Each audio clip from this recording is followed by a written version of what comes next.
Hello, you tired little peeps. It's that time once again.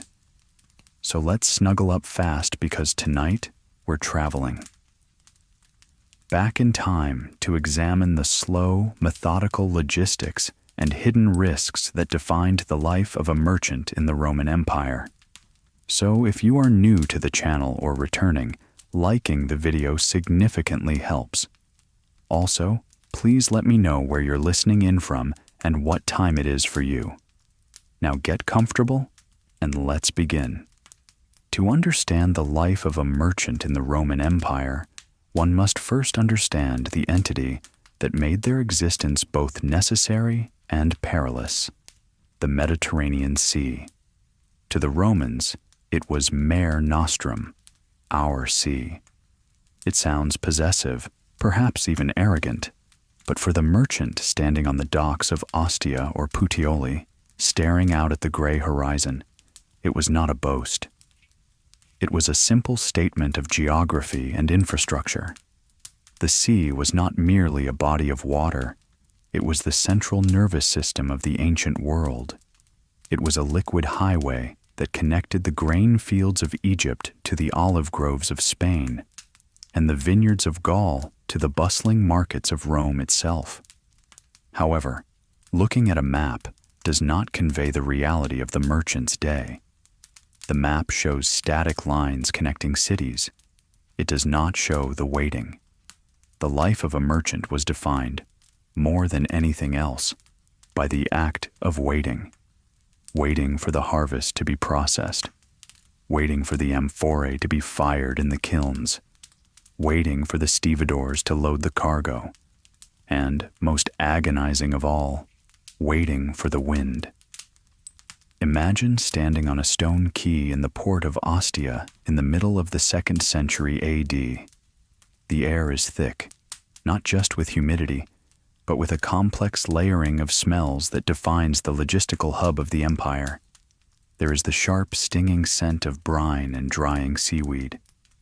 Underlying that is the heavy, sweet odor of rotting grain that has spilled from torn sacks and fermented in the damp corners of the warehouses. There is the smell of unwashed bodies, thousands of slaves, sailors, and dock workers moving in a constant, rhythmic flow. And everywhere, the smell of tar, pitch and pine resin, boiled and applied to the hulls of the massive corbettae, the freighter ships, to keep the water out. You are a navicularius, a shipowner and merchant. You are not a senator in a white toga discussing philosophy. You are a man of pragmatic concerns, of ledgers, and of calculations. Your world is governed by weight, volume, and the changing of the seasons. The empire consumes, and it is your job to feed it. Rome, the city itself, is a ravenous beast. It houses perhaps 1 million souls, a population density that the world will not see again for nearly 2 millennia. To keep this city from starving, to keep the mob from rioting, requires a staggering amount of logistics. It requires 200,000 tons of grain annually just to feed the city for a year. That is not counting the olive oil, the wine, the garum, the marble, the wild animals for the arena, or the textiles. As a merchant, you are a cog in this massive machine, but you are a cog that takes on all the risk. Today, you are overseeing the loading of a ship bound for Narbo Martius in Gaul. The ship is a broad-beamed merchantman, built for stability rather than speed. It sits low in the water, its dark hull bobbing gently against the pier. The process of loading is slow, incredibly slow. There are no cranes with engines here, only the treadwheel cranes powered by men walking inside a giant wooden wheel, turning gears that lift heavy nets of cargo. You watch as the crane lifts a pallet of Dressel 20 amphorae. These are the workhorses of the Roman container industry. They are globular, thick-walled ceramic jars filled with olive oil from Baetica in southern Spain. Each one weighs nearly 30 kilograms when empty and over 70 kilograms when full. they are not delicate. They are industrial. You watch the men guide the net down into the dark, cavernous hold of the ship. This is where the true science of the merchant comes into play. You cannot simply throw cargo into a hull. If the cargo shifts during a storm, the center of gravity changes and the ship capsizes. And so, you watch the stowage. The amphorae are packed tight, nestled into beds of straw and brushwood. They are stacked in layers, the pointed bottom of one jar fitting into the gap between the shoulders of the jars below it. It is a three-dimensional puzzle of ceramics. Thousands of them. If one breaks, the oil spills. If the oil spills, the wood becomes slippery. The cargo shifts. The ship is lost. You stand there, holding a wax tablet, a tabula, ticking off the counts as the foreman shouts them out. The stylus scratches against the wax, a small, irritating sound that marks the passage of your wealth from the safety of the dock to the uncertainty of the hold. The noise of the port is a constant droning roar. The screech of the crane's axle, ungreased and protesting under the weight. The shouting of the sakari, the porters, arguing in a dozen different dialects: Greek, Latin, Punic, Egyptian, Gallic. It is a cacophony of commerce. But in your mind, there is a quiet calculation running in the background. You are calculating the Nauticum Finis, the maritime loan you took out to finance this voyage. The interest rates are high, much higher than land-based loans, reflecting the danger of the sea. If the ship sinks, the loan is often forgiven, but you lose the cargo and the potential profit. If the ship arrives, you must pay back the principal, plus a hefty interest. You look at the sky. It is a pale, watery blue. The clouds are high and wispy, cirrus clouds. To a layman, they are just clouds. To you, they are indicators of the weather systems moving in from the Atlantic. The sailing season is strictly defined. From late May to mid-September, the seas are considered safe, though that is a relative term. From mid-September to early November, sailing is risky. From November to March, the seas are mare clausum, the closed sea. No insurance, no guarantees, almost certain disaster. We are currently in late August. The window is closing. Every hour the stevedores spend arguing over a dropped crate is an hour lost to the calm summer winds. You walk along the quay, checking the ropes that moor your vessel to the stone bollards. The ropes are made of hemp or esparto grass, thick as a man's arm, frayed at the edges from constant friction. They groan as the ship pulls against them. This sound, the groaning of rope and wood, will be the soundtrack of your life for the next month. You run your hand along the gunwale of the ship. The wood is rough, sealed with pitch that is sticky in the summer heat. This vessel is not a thing of beauty. It is a warehouse with a sail. It has a single main mast carrying a large square sail and a smaller mast at the bow, the artemon, which helps with steering. It does not slice through the waves. It plows through them. You observe the crew. They are a rough assortment of men, mostly freedmen or slaves owned by the captain, the magister navis. They are sitting on the deck, mending a tear in the sail with bone needles and thick thread. Their movements are slow, deliberate. They are not in a rush. They get paid whether the journey takes 2 weeks or 4. You, however, do not. Your profit margin is eaten away by every day the ship sits idle. You have to pay for their food, their water, and the harbor fees. The harbor master, a minor official with an inflated sense of importance, approaches you. He wears a tunic that has seen better days and carries a staff of office. He wants to see the manifest again. He wants to check the seals on the wine jars destined for the garrison in Britannia. This is the bureaucracy of Rome. It is as vast and inescapable as the sea itself. You hand him the tablet. He scrutinizes it, looking for a discrepancy, looking for a reason to levy a fine or demand a bribe. You stand patiently, your face impassive. This is part of the cost of doing business. You offer a small smile.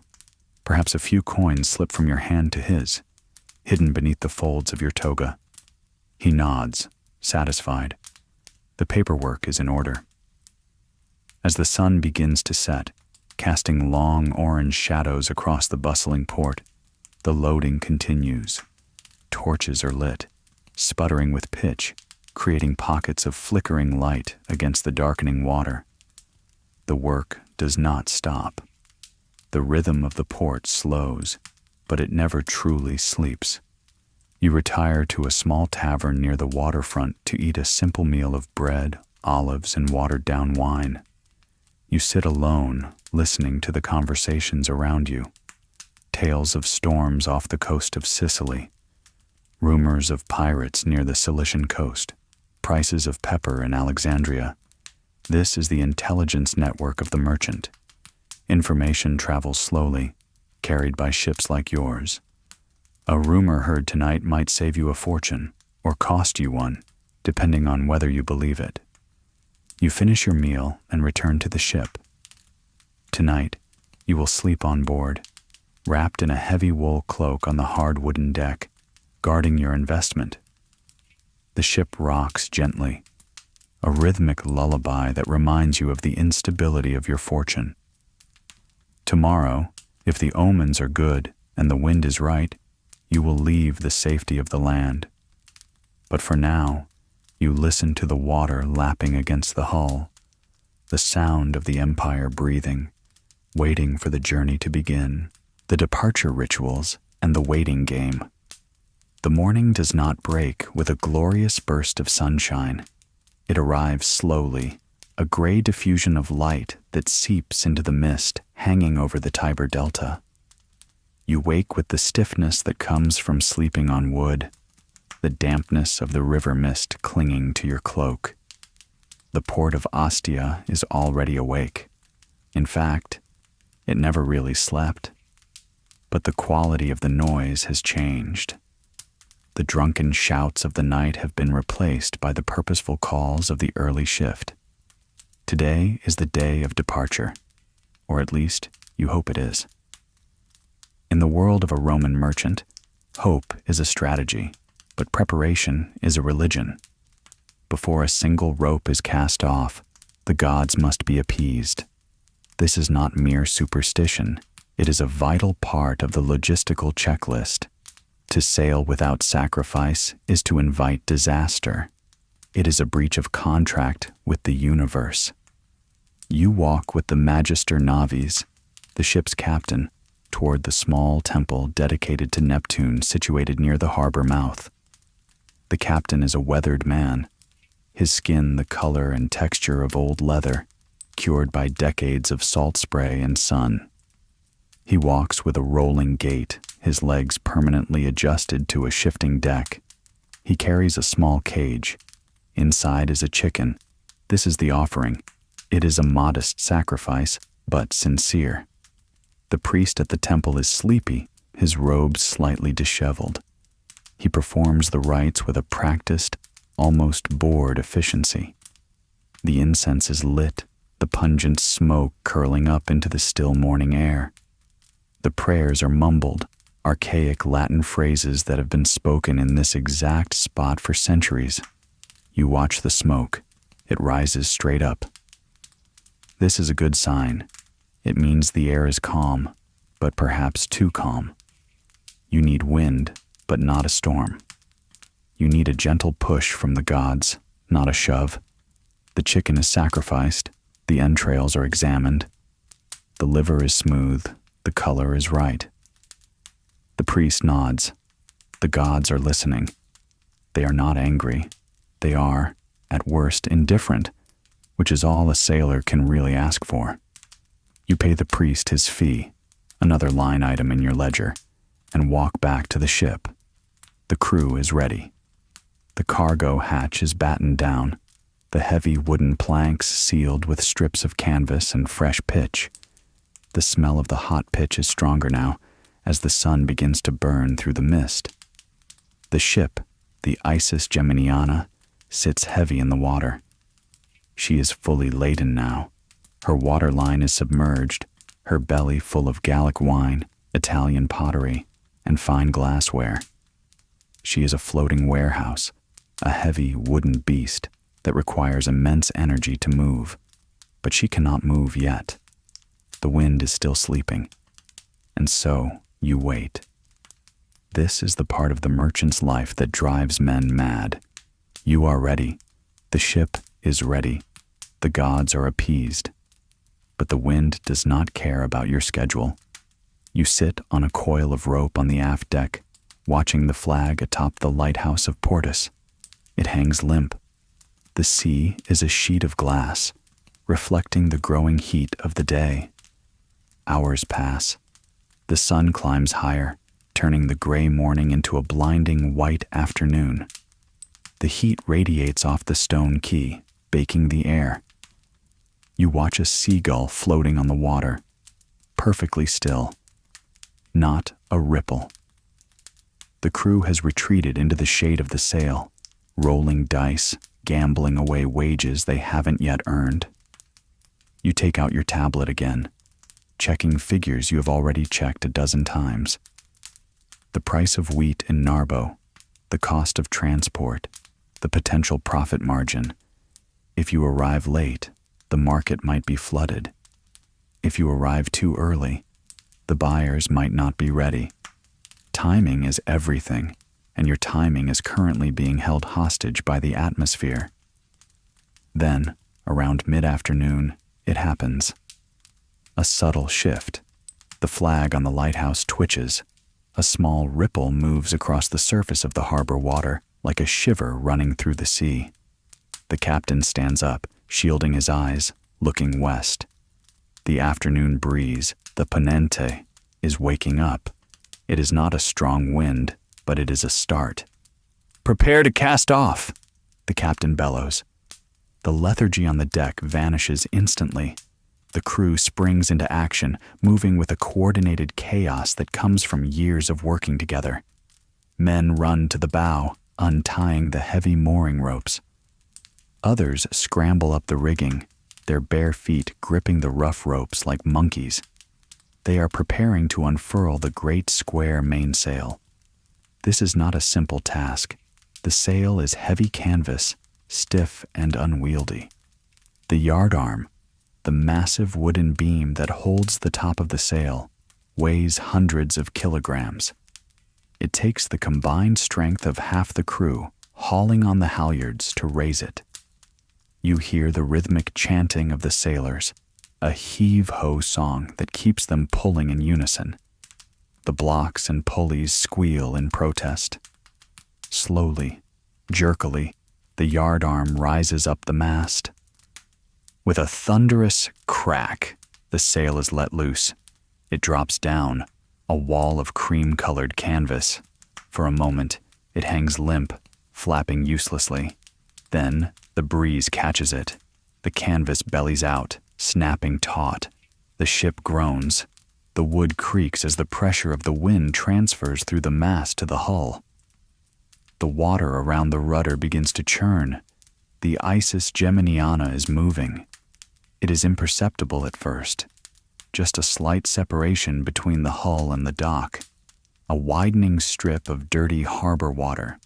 The stevedores on the quay stop their work to watch you go. To them, you are just another ship leaving, another job finished. To you, this is the moment of commitment. Once you leave the harbor, there is no turning back. You are entering the domain of Fortuna.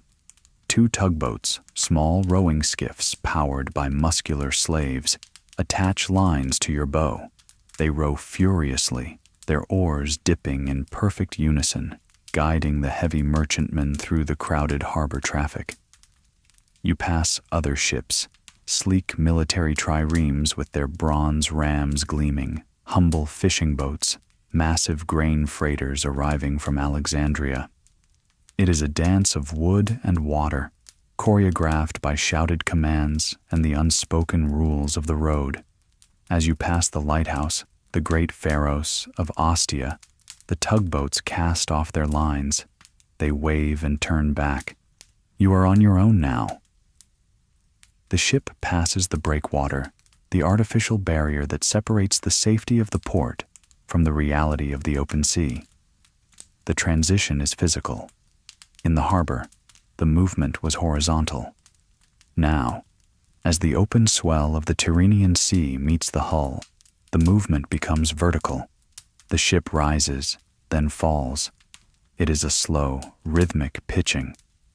Your stomach tightens slightly. The sea legs take a few hours to return. The coast of Italy begins to recede. The noise of the port fades, replaced by the sound of wind in the rigging and water rushing past the hull. It is a cleaner sound, a white noise that drowns out the worries of the land. You look back. The buildings of Ostia are shrinking, becoming toy blocks. The smoke from the city's ovens blends into the haze of the horizon. You are moving at perhaps 3 or 4 knots, a walking pace. To reach Narbo in Gaul, a journey of some 400 nautical miles, will take at least a week, perhaps 2, if the winds are unkind. If a storm hits, it could take forever. You find a spot near the stern, out of the way of the helmsman who is manning the massive steering oars. These are not rudders on a hinge. They are giant oars lashed to the side of the ship, requiring immense strength to manipulate. The helmsman watches the sail, watches the waves, making constant micro-adjustments to keep the ship on course. The sun begins to dip lower, turning the sea a deep, wine-dark purple, the color Homer described. The adrenaline of the departure fades, replaced by the long, slow monotony of the voyage. You have escaped the land, but you have entered the waiting room of the sea. There is nothing to do now but trust the wood, the canvas, and the stars. You wrap your cloak tighter against the cooling breeze and settle in for the long haul. The journey has begun, and the first night at sea is falling. The architecture of the night and the open deck. The sun has vanished completely now. It didn't just set. It was extinguished by the western horizon, swallowed by the very water you are traversing. In the modern world, true darkness is a rare commodity. There is always a street lamp, a distant glow of a city, or the standby light of a device. But here, on the Tyrrhenian Sea in the 2nd century, the darkness is absolute. It is a physical weight that presses down against the ship. The only light comes from the heavens above and the bioluminescent foam churning in the ship's wake below. You lie on your back on the aft deck, your head resting on a coil of rope that smells of tar and salt. You are looking up. The sky is not a flat canvas. It is a deep, 3-dimensional vault of crushing depth. Without the light pollution of the industrial age, the Milky Way is not a faint smear. It is a blazing river of diamond dust, so bright it almost casts a shadow. This celestial map is not just scenery. It is your GPS. Standing near you, gripping the heavy tiller of the starboard steering oar, is the gubernator, the pilot. He is not looking at the waves. He is looking at the sky. He is searching for Cynosura, the dog's tail. You know it as the constellation Ursa Minor, the Little Bear. At the tip of the tail sits the pole star. It is the one fixed point in a spinning universe. As long as he keeps that star in a specific position relative to the mast, the Isis Geminiana will hold her course toward the northwest, toward the coast of Gaul. There is a profound silence on the ship now. The shouting of the day has ceased. The crew is divided into watches. Half of them are asleep, curled up in the nooks and crannies of the deck, wrapped in rough wool blankets. The other half moves like ghosts, adjusting a rope here, checking a cleat there, speaking only in whispers. The sea itself has quieted down. The coastal chop has been replaced by the long, rolling swell of the deep water. The ship doesn't bounce. It breathes. It rises slowly, pauses at the crest of a wave, and then sighs as it slides down into the trough. Up and down, up and down. A rhythm slower than a heartbeat. You shift your position. Comfort is a foreign concept on a Roman merchantman. There are no cabins, no private quarters. The Magister Navies might have a small shelter at the stern, a tiny tent-like structure made of canvas and leather called a sheen. But you, despite being the financier of this voyage, sleep under the stars. The deck is made of oak planks, hard and unyielding. You can feel the vibration of the water through the wood, a constant trembling that reminds you of the thin barrier between life and the abyss. Dinner was a simple affair, and the taste still lingers in your mouth. There is no galley, no kitchen below decks. Fire is the greatest fear of the sailor. A stray spark in a wooden ship laden with oil and pitch is a death sentence, so cooking is limited to a focus. A heavy, lead-lined box filled with sand sitting on the open deck. On calm days, a small charcoal fire can be lit there to boil water for porridge. Tonight, however, the breeze was too stiff. The fire remained unlit. So you ate cold rations. Buccellatum, the biscuit of the sea. It is a twice-baked bread, hard as a stone, dry as the desert. You had to dip it in a cup of watered-down wine just to make it soft enough to chew. It tastes of nothing but flour and durability. You washed it down with posca, a mixture of water and vinegar. It is sour, sharp, and entirely unappealing, but it kills bacteria and keeps the thirst at bay. It is the fuel of the Roman engine, consumed by legionaries and sailors alike. It sits heavy in your stomach now as the ship rolls. You close your eyes, trying to sleep, but your other senses amplify in the darkness. You smell the cargo. The hatch covers are sealed, but the scent escapes. The sweet, cloying aroma of the Gallic wine in the barrels, the earthy, dusty smell of the pottery, and beneath it all, the sharp, metallic tang of the sea. It is a salty, iodine smell that coats your skin and makes your hair stiff. You listen. The ship is talking to you. Every piece of wood in the hull is rubbing against its neighbor. The mortise and tenon joints, thousands of them holding the planks together, groan under the stress of the swell. It is a symphony of creaks, groans, and snaps. The rigging sings in the wind, a high-pitched whistling sound as the breeze rushes over the taut hemp ropes. Occasionally, the canvas of the mainsail snaps, a sound like a cracking whip as the wind shifts slightly. Time loses its meaning here. On land, time is measured by the sundial, by the town crier, by the appointments in your ledger. Here, time is measured in vigiliae, the watches of the night. The sand in the hourglass kept by the helmsman trickles down, grain by grain. When it runs out, he turns it over and rings a small bronze bell. The sound is tiny, swallowed instantly by the vastness of the sea. It signals the change of the watch. Men wake up, groggy and stiff, to take their places. Others lie down in the spots just vacated, seeking the warmth left behind by their shipmates' bodies. You are drifting in that twilight state between wakefulness and sleep. The rocking of the ship is hypnotic. It affects your inner ear, lulling your brain into a trance. You think about the route. You are cutting across the open sea. Many captains prefer to hug the coast, keeping the reassuring line of the land in sight. It is safer, yes.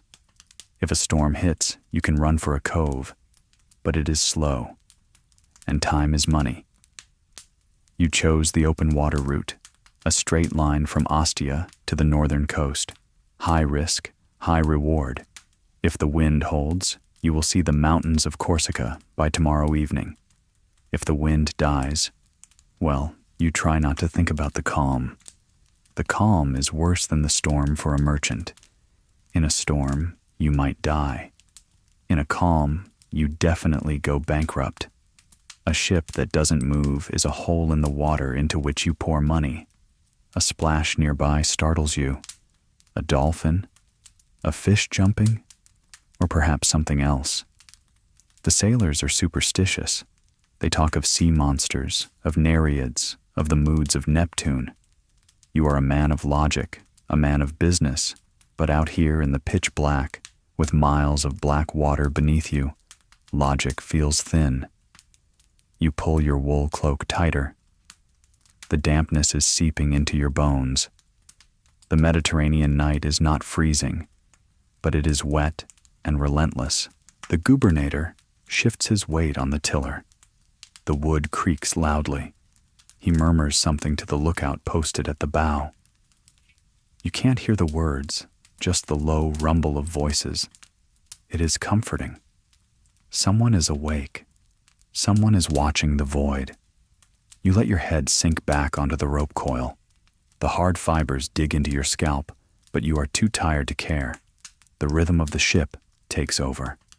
Creak, splash, whoosh, creak, splash, whoosh. The sounds become a repetitive mantra. Your breathing syncs with the swell. You are no longer a Roman citizen, a navicularius, with worries and debts.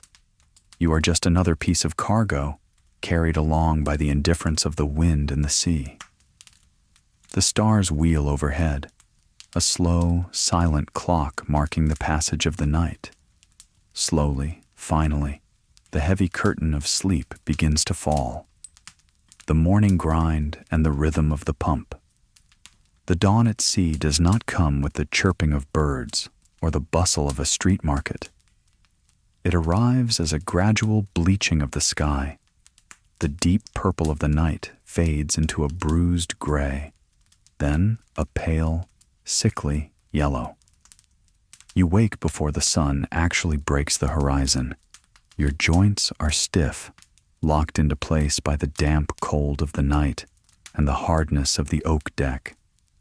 Your cloak feels heavy, saturated with the salty dew that coats everything on the ship. You sit up, peeling the wool away from your face. The first thing you notice is the taste. Your mouth tastes of salt. It is in the air, in the wood, in your clothes. There is no escaping it. You rub your eyes trying to clear the grit. Around you, the ship is coming alive, but in a groggy, slow-motion way. The sailors on the off-watch are stirring, stretching their limbs, scratching at insect bites. The Isis Geminiana is still moving. That is the most important thing. You look up at the sail. It is still full, a rigid curve of canvas pushing you northwest. The wind has held through the night. A small mercy. The first order of business is the ship's hygiene. There are no baths here, no heated caldarium with strigil scrapers and scented oils. There is a bucket. A sailor throws a leather bucket attached to a rope over the side, hauling it up full of cold seawater. He splashes it over his face and neck. You do the same. The shock of the cold water is the only coffee you will get. It stings the eyes and wakes the brain, scrubbing away the lethargy of the night. Then begins the morning ritual of the Sentina, the bilge. No wooden ship is perfectly watertight. As the hull flexes in the waves, the caulking between the planks shifts, allowing small amounts of water to weep inside. This water collects in the lowest part of the ship, the bilge, mixing with the filth, the rats, and the waste. If it gets too high, it rots the cargo and destabilizes the ship. You watch as two sailors move to the midship. There, protruding from the deck, is the mechanism of the chain pump. This is a marvel of Roman engineering, though it is used for the most unglamorous of tasks. It consists of a continuous loop of chain with leather washers running inside a wooden tube. Clunk, squeak. Splash. Clunk, squeak. Splash. The men turn the heavy wooden crank. It is backbreaking, repetitive work. The chain clatters. The leather washers create a seal, pulling the foul-smelling black water up from the bottom of the ship and spilling it into a trough that leads overboard. The smell that wafts up is sulfurous and stagnant. It is the smell of the ship's gut. The rhythm of the pump becomes the metronome of the morning. For an hour, this sound dominates the deck, a mechanical heartbeat that says the ship is healthy, the ship is dry. While the crew works, you go to check your investment. You descend a short ladder into the semi-darkness of the hold. The air down here is different, warmer, still, and thick with the aroma of the cargo. You carry a small oil lamp, the flame flickering in the draft. You are checking the seals. This is the paranoia of the merchant. The amphorae of wine are sealed with pozzolana lime or wax, stamped with the producer's mark. But a clever sailor can pry off a seal, drink a cup of vintage Falernian or Gallic red, and replace the seal with a counterfeit. Or worse, they might drill a tiny hole in the bottom of a jar, drain it, and plug it with wax. You have heard horror stories of merchants arriving in Rome only to sell jars of vinegar or empty shells. You move slowly through the narrow aisles between the stacked jars. You run your thumb over the seals. Intact, intact, intact. You check the ropes securing the stacks. The straw packing is still tight. The cargo has not shifted during the night.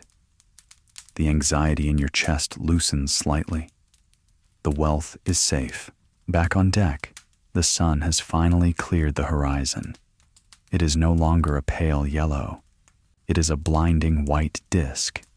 The heat begins instantly. The dew on the deck evaporates, rising in thin wisps of steam. The shade of the sail becomes the most valuable real estate on the vessel. It is time for the morning meal. Prandium. It is not much different from dinner. More hardtack, perhaps a handful of dried figs from Smyrna to provide some sugar, and olives, always olives. You use a small knife to slice a piece of hard cheese, caseus, which is salty and dry enough to last for months without spoiling. You eat slowly, chewing methodically. There is no rush. There is nowhere to go. The view has not changed. It is the same 360-degree circle of blue. To the inexperienced eye, it is just water. To you, it is a text to be read. You look at the color. Deep indigo means deep water. Lighter turquoise patches might indicate a shoal or a current. You look at the shape of the waves. Are they steep and breaking, or long and rolling? The gubernator calls out a command. The wind is shifting slightly, veering to the north. This is not ideal. It means the wind is coming more from the direction you want to go. You cannot sail directly into the wind. The square sail is efficient for sailing downwind, but terrible for sailing against it. You have to tack, or more accurately with this rig, you have to wear ship. This is a slow, laborious process. You watch as the crew hauls on the brails, the ropes that bundle up the sail like a Venetian blind. They don't furl it completely, just enough to change the angle of the yardarm. The heavy beam swings around, creaking against the mast. The ship loses momentum. It wallows for a moment in the trough of a wave, rolling uncomfortably. The timber groans loudly. Then, the sail catches the wind on the new tack. The ship leans over, heeling to the side. You have to brace yourself, grabbing a shroud line to stay upright. The course has changed. You are no longer heading straight for Gaul. You are zigzagging, trading distance for wind angle. It is inefficient, but it is physics. You do the mental calculation. This shift will add perhaps half a day to the voyage, half a day of wages, half a day of food, half a day of risk. You sigh and sit back down on your coil of rope. You pull out your tablet and stylus. You begin to write a letter that you might never send, or perhaps just notes for your own records. You detail the wind shift. You note the consumption of water. You note the mood of the crew. The scratching of the stylus on the wax is a tiny, precise sound against the vast, washing background of the sea. The sun climbs higher. The shadows shorten. The deck becomes hot to the touch. The boredom sets in again. It is a thick, tangible boredom. You watch a spider weaving a web between two barrels on the deck. Even here, miles from land, life persists. The spider works with the same methodical patience as the sailors. You watch it for 20 minutes. It is the most interesting thing that has happened all morning. The ship sails on. The pump has stopped. The breakfast is finished. The course is set. There is nothing left to do but endure the passage of the sun across the sky, inch by painful inch. The oppression of the zenith and the dying wind. The sun has reached its zenith. It hangs directly overhead, a merciless eye staring down at the Isis Geminiana. The shadows, which had been stretching long across the deck in the morning, have now retracted, hiding beneath the feet of the sailors and the rim of the barrels. There is nowhere to hide. The sail, usually a source of shade, casts a shadow that falls mostly into the water now, leaving the deck exposed to the full, baking intensity of the Mediterranean summer. This is the hour of the meridiatio, the midday rest. On land, in the cities of Rome or Pompeii, shops would close, shutters would be drawn, and the population would retreat into the cool interiors of their homes. Here, there is no cool interior. There is only the open deck and the shimmering heat haze that rises from it. The air has changed quality. The freshness of the morning is a distant memory. The air now feels solid, heavy with humidity and heat. It is hard to breathe. You have to pull the air into your lungs, and with the heat comes the smell. The pitch, the black, tarry substance used to seal the ship's hull, begins to soften. You can smell it, a sharp chemical scent of bitumen. In some places where the layer is thick, it begins to bubble slightly, becoming tacky to the touch. If you lean against the gunwale, the black, sticky stuff clings to your tunic. It is the smell of the ship melting, just a little. And then, the thing you feared most happens. The wind dies. It doesn't stop all at once. It stutters first. The steady pressure on the back of your neck fades, then returns as a whisper, then vanishes. The great square sail, which had been a taut, curved wall of power, suddenly goes limp. It collapses against the mast with a heavy rustle of canvas. Then comes the sound that every sailor hates, the slatting. The ship is still rolling in the swell, but without the wind to press the sail against the rigging, the yardarm swings loose. The heavy canvas snaps back and forth. Thwack, rustle, thwack. It is a jarring, irregular rhythm. It signifies a loss of control. The ship is no longer a machine of travel. It is a piece of driftwood. The gubernator at the steering oar sighs and lashes the tiller in place. There is no point in steering. Without forward momentum, the rudder has no bite on the water. The ship begins to drift, turning slowly, aimlessly in the current. The wake, which had been a frothy white trail behind you, disappears. The water around the hull becomes disturbingly clear and still, like a sheet of blue oil. You stand up and walk to the side, looking down. The water is so still, you can see deep into it. Shafts of sunlight pierce the blue, fading into an endless, terrifying indigo darkness. Small fish gather in the shadow of the hull, seeking respite from the sun, just as you are. They hang there, suspended, motionless. The crew has surrendered to the heat. Work has stopped. There is nothing to do. You cannot trim a sail that has no wind. You cannot steer a ship that isn't moving. They find the smallest slivers of shade, behind the water barrel, under the curve of the prow, and collapse. They do not sleep. It is too hot to sleep. They lie in a state of torpor, eyes half open, chests heaving slowly. You find a spot near the stern where the sheen, the captain's shelter, casts a small rectangle of shadow. You sit down, leaning your back against the wood. You are sweating profoundly. The wool of your tunic is damp and itchy. You dream of a cold bath. You dream of a glass of wine mixed with snow from the mountains.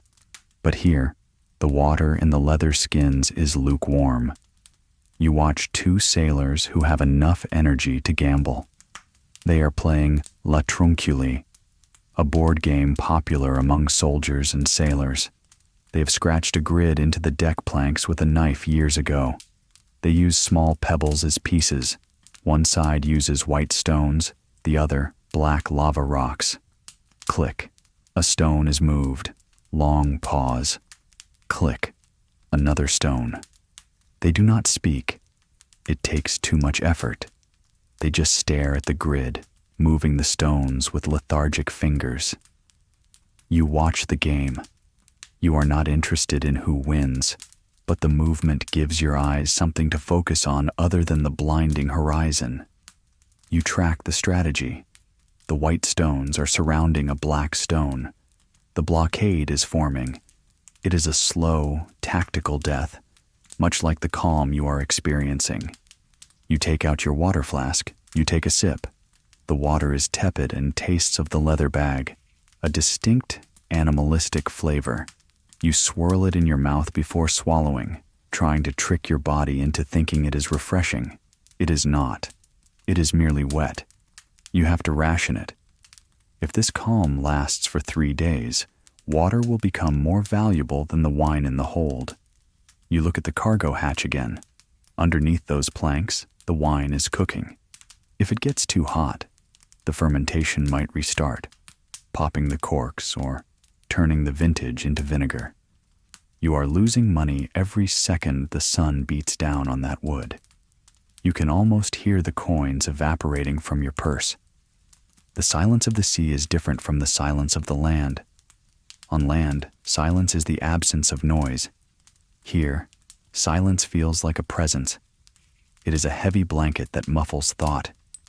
The only sounds are the creaking of the wood as the ship rolls, the slatting of the empty sail, and the occasional dry cough of a sailor. You look for birds. Birds mean land. But the sky is empty, just a blazing azure dome. You look for clouds. Clouds mean wind. But there is nothing, just the relentless sun. You close your eyes, trying to escape the glare. The afterimage of the sun burns red behind your eyelids. You try to calculate the drift. The current is likely pushing you south, undoing the hard-won miles of the morning. You are moving backwards. The thought is frustrating, but the heat makes it hard to be angry. Anger requires energy. You have none. So you sit. You sweat. You wait. You exist in a suspended moment of time, a prisoner of the elements. The Roman Empire, with its roads and legions and emperors, feels 1,000,000 miles away. Here, there is only the sun, the wood, and the waiting, the language of clay and the scent of garum. The sun has finally begun its descent. It is no longer directly overhead, beating down on the crown of your head. It has moved to the west, blazing a path of glittering fire across the water. The heat is still intense, but the quality of the light has shifted. It is now a golden, heavy light that makes the grain of the wooden deck stand out in high relief. The ship is still drifting, though the current has turned you slowly, so the bow is now pointing aimlessly toward Africa. The slatting of the sail has become a background noise you hardly notice anymore, like the ticking of a clock in a quiet room. To distract yourself from the lack of wind, you decide to inspect the cargo manifest again. You know it by heart, but reading it is a ritual of comfort. It reminds you why you are here. It reminds you of the wealth sitting just a few feet beneath the planks you are sitting on. You are carrying a mixed cargo. This is common for a ship of this size. You are not just a grain freighter, you are a floating general store. The most valuable item on board, by weight, is not the wine. It is the garum. You have 50 amphorae of top-quality garum from the factories of New Carthage in Spain. This is not the cheap fish sauce used by the plebs to mask the taste of bad grain. This is garum sociorum, the sauce of the Allies, made from the intestines of mackerel, salted and fermented in the sun for months until it dissolves into a clear, amber liquid. It is rich, savory, and incredibly expensive. You think about the logistics of that sauce. It is a liquid, which makes it dangerous. Liquids slosh. If the ship rolls, the liquid moves, creating a free surface effect that can destabilize the vessel. That is why the amphorae are shaped the way they are. You picture them in the hold, tall, slender cylinders with a long spike at the bottom. The spike isn't just for stacking. It acts as a third handle for pouring and allows the jar to be planted upright in soft sand or the dirt floor of a warehouse. You think about the tituli picti, the painted labels on the necks of the jars. Before they were loaded, you checked them. They are written in black or red ink, quick cursive scrawls by a scribe in the factory. They are the barcodes of the ancient world. One line gives the weight of the empty jar, tare. Another gives the weight of the oil or sauce, weight. Another gives the name of the merchant, mercator. That is your name. And finally, the origin. It is a boring bureaucratic system, but it is the system that allows the empire to function. Without these painted scrawls, there is no trust. Without trust, there is no trade. You imagine the scribe in Spain, dipping his reed brush into the ink, writing the same numbers over and over again in the hot sun. His boredom is now your wealth.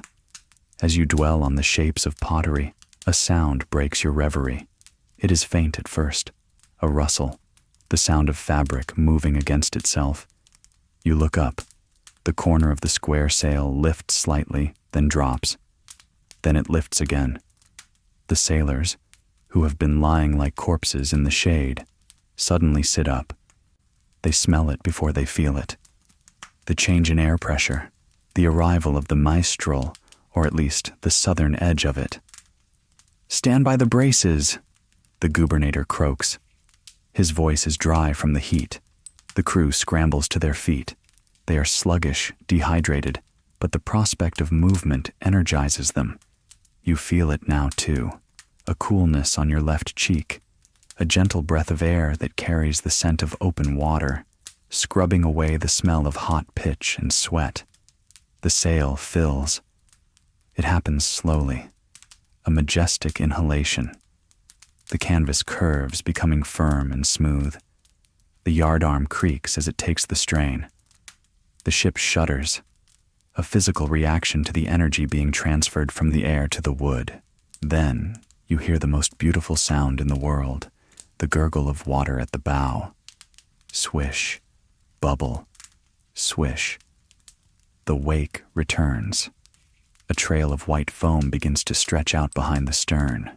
The Isis Geminiana is alive again. She leans slightly to the starboard as the wind catches her.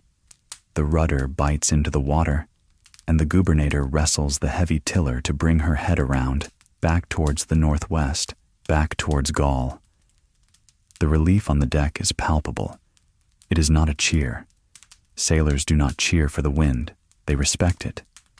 It is a collective exhale, shoulders drop. Men smile at each other. The stagnation is over. You are no longer wasting money, you are making progress.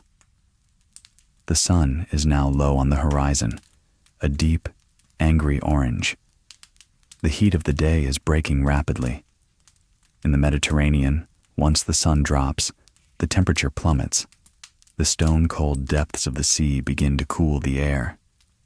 You reach for your cloak again, wrapping the wool around your shoulders. With the return of the wind comes the return of appetite. The charcoal brazier, the focus, is brought out from its shelter. The wind is steady now, not gusty, so it is safe to light a small fire. A junior sailor, a boy of perhaps 14, tends to it. He strikes flint against steel, catching a spark in a nest of dry tinder. He blows gently. A wisp of smoke, then a small orange flame. He feeds it charcoal. Soon the smell of burning wood mixes with the salt air. It is a homely, comforting smell. An iron pot is placed on the grill. Water is poured in from the skins. Tonight, there will be hot food. Pulse. Pulse is the staple of the Roman soul. It is a porridge made of emmer wheat, boiled until it is a thick, gluey paste. It is not gourmet, it is fuel. Into the pot goes a chunk of salt pork, perhaps some chopped onions that have gone slightly soft, and a generous glug of olive oil. You watch the steam rise from the pot. It is mesmerizing. The bubbling of the thick porridge matches the bubbling of the ship's wake. The crew gathers around, holding their wooden bowls. The hierarchy of the ship dictates the order. The Magister Navius eats first, then the gubernator, then you, the merchant, then the sailors, and finally the slaves. You receive your bowl. The wood is warm in your hands. The porridge is gray and lumpy, but after a day of hardtack and vinegar, it smells like a feast. You use a wooden spoon to eat it. It is salty, oily, and hot. It warms you from the inside out.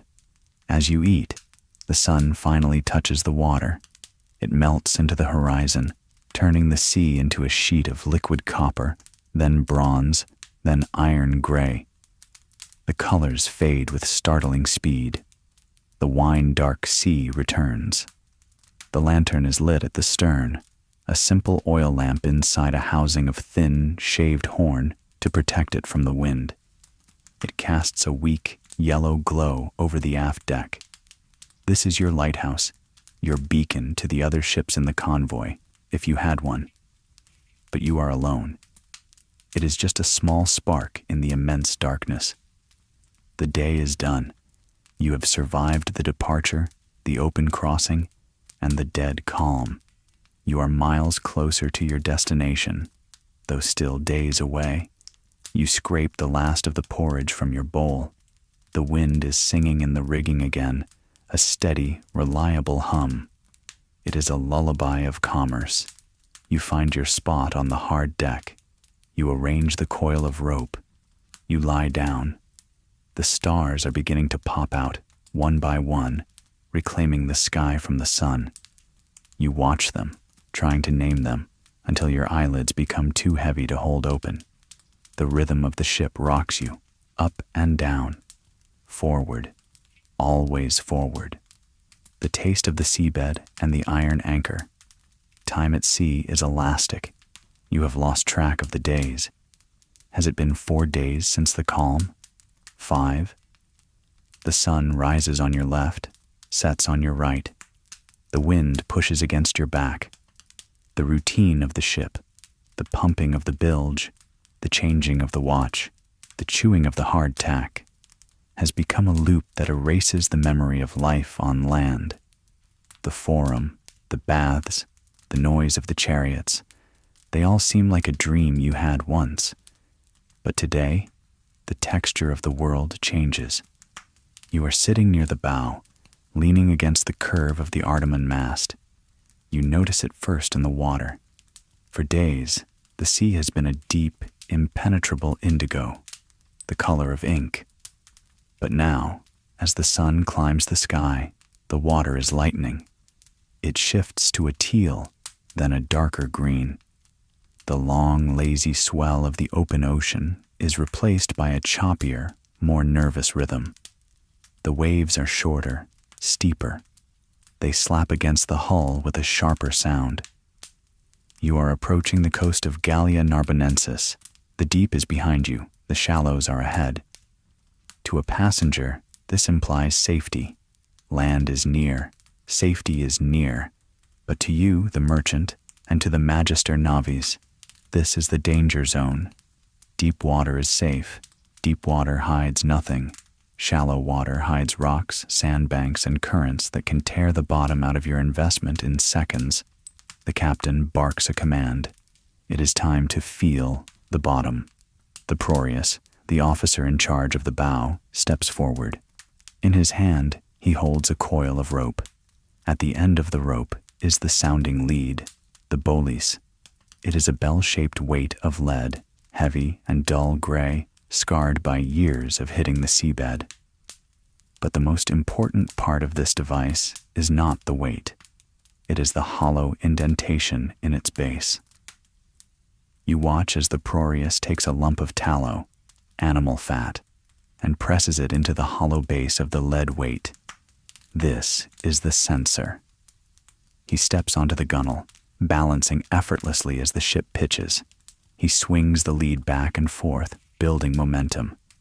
Whoosh! Whoosh! Then, with a grunt of exertion, he heaves it forward, well ahead of the ship's path. The rope flies out, snake-like. Splash! The lead hits the water. The Prorius lets the line run through his calloused hands, counting the knots tied at intervals along the rope. He feels the tension. He is waiting for the slack, the moment the weight kisses the earth. The line goes slack. He pulls it taut, straight up and down as the ship sails over the spot. 12 fathoms, he shouts back to the helmsman. 12 fathoms, safe depth. But the information is not complete. He hauls the line back in, hand over hand. The wet rope piles up on the deck, dripping water that is slightly murkier than the open sea. Finally, the lead weight comes over the rail with a heavy thud. The captain walks over. You join him.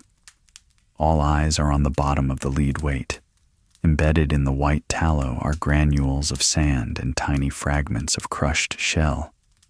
The captain rubs the sand between his thumb and forefinger.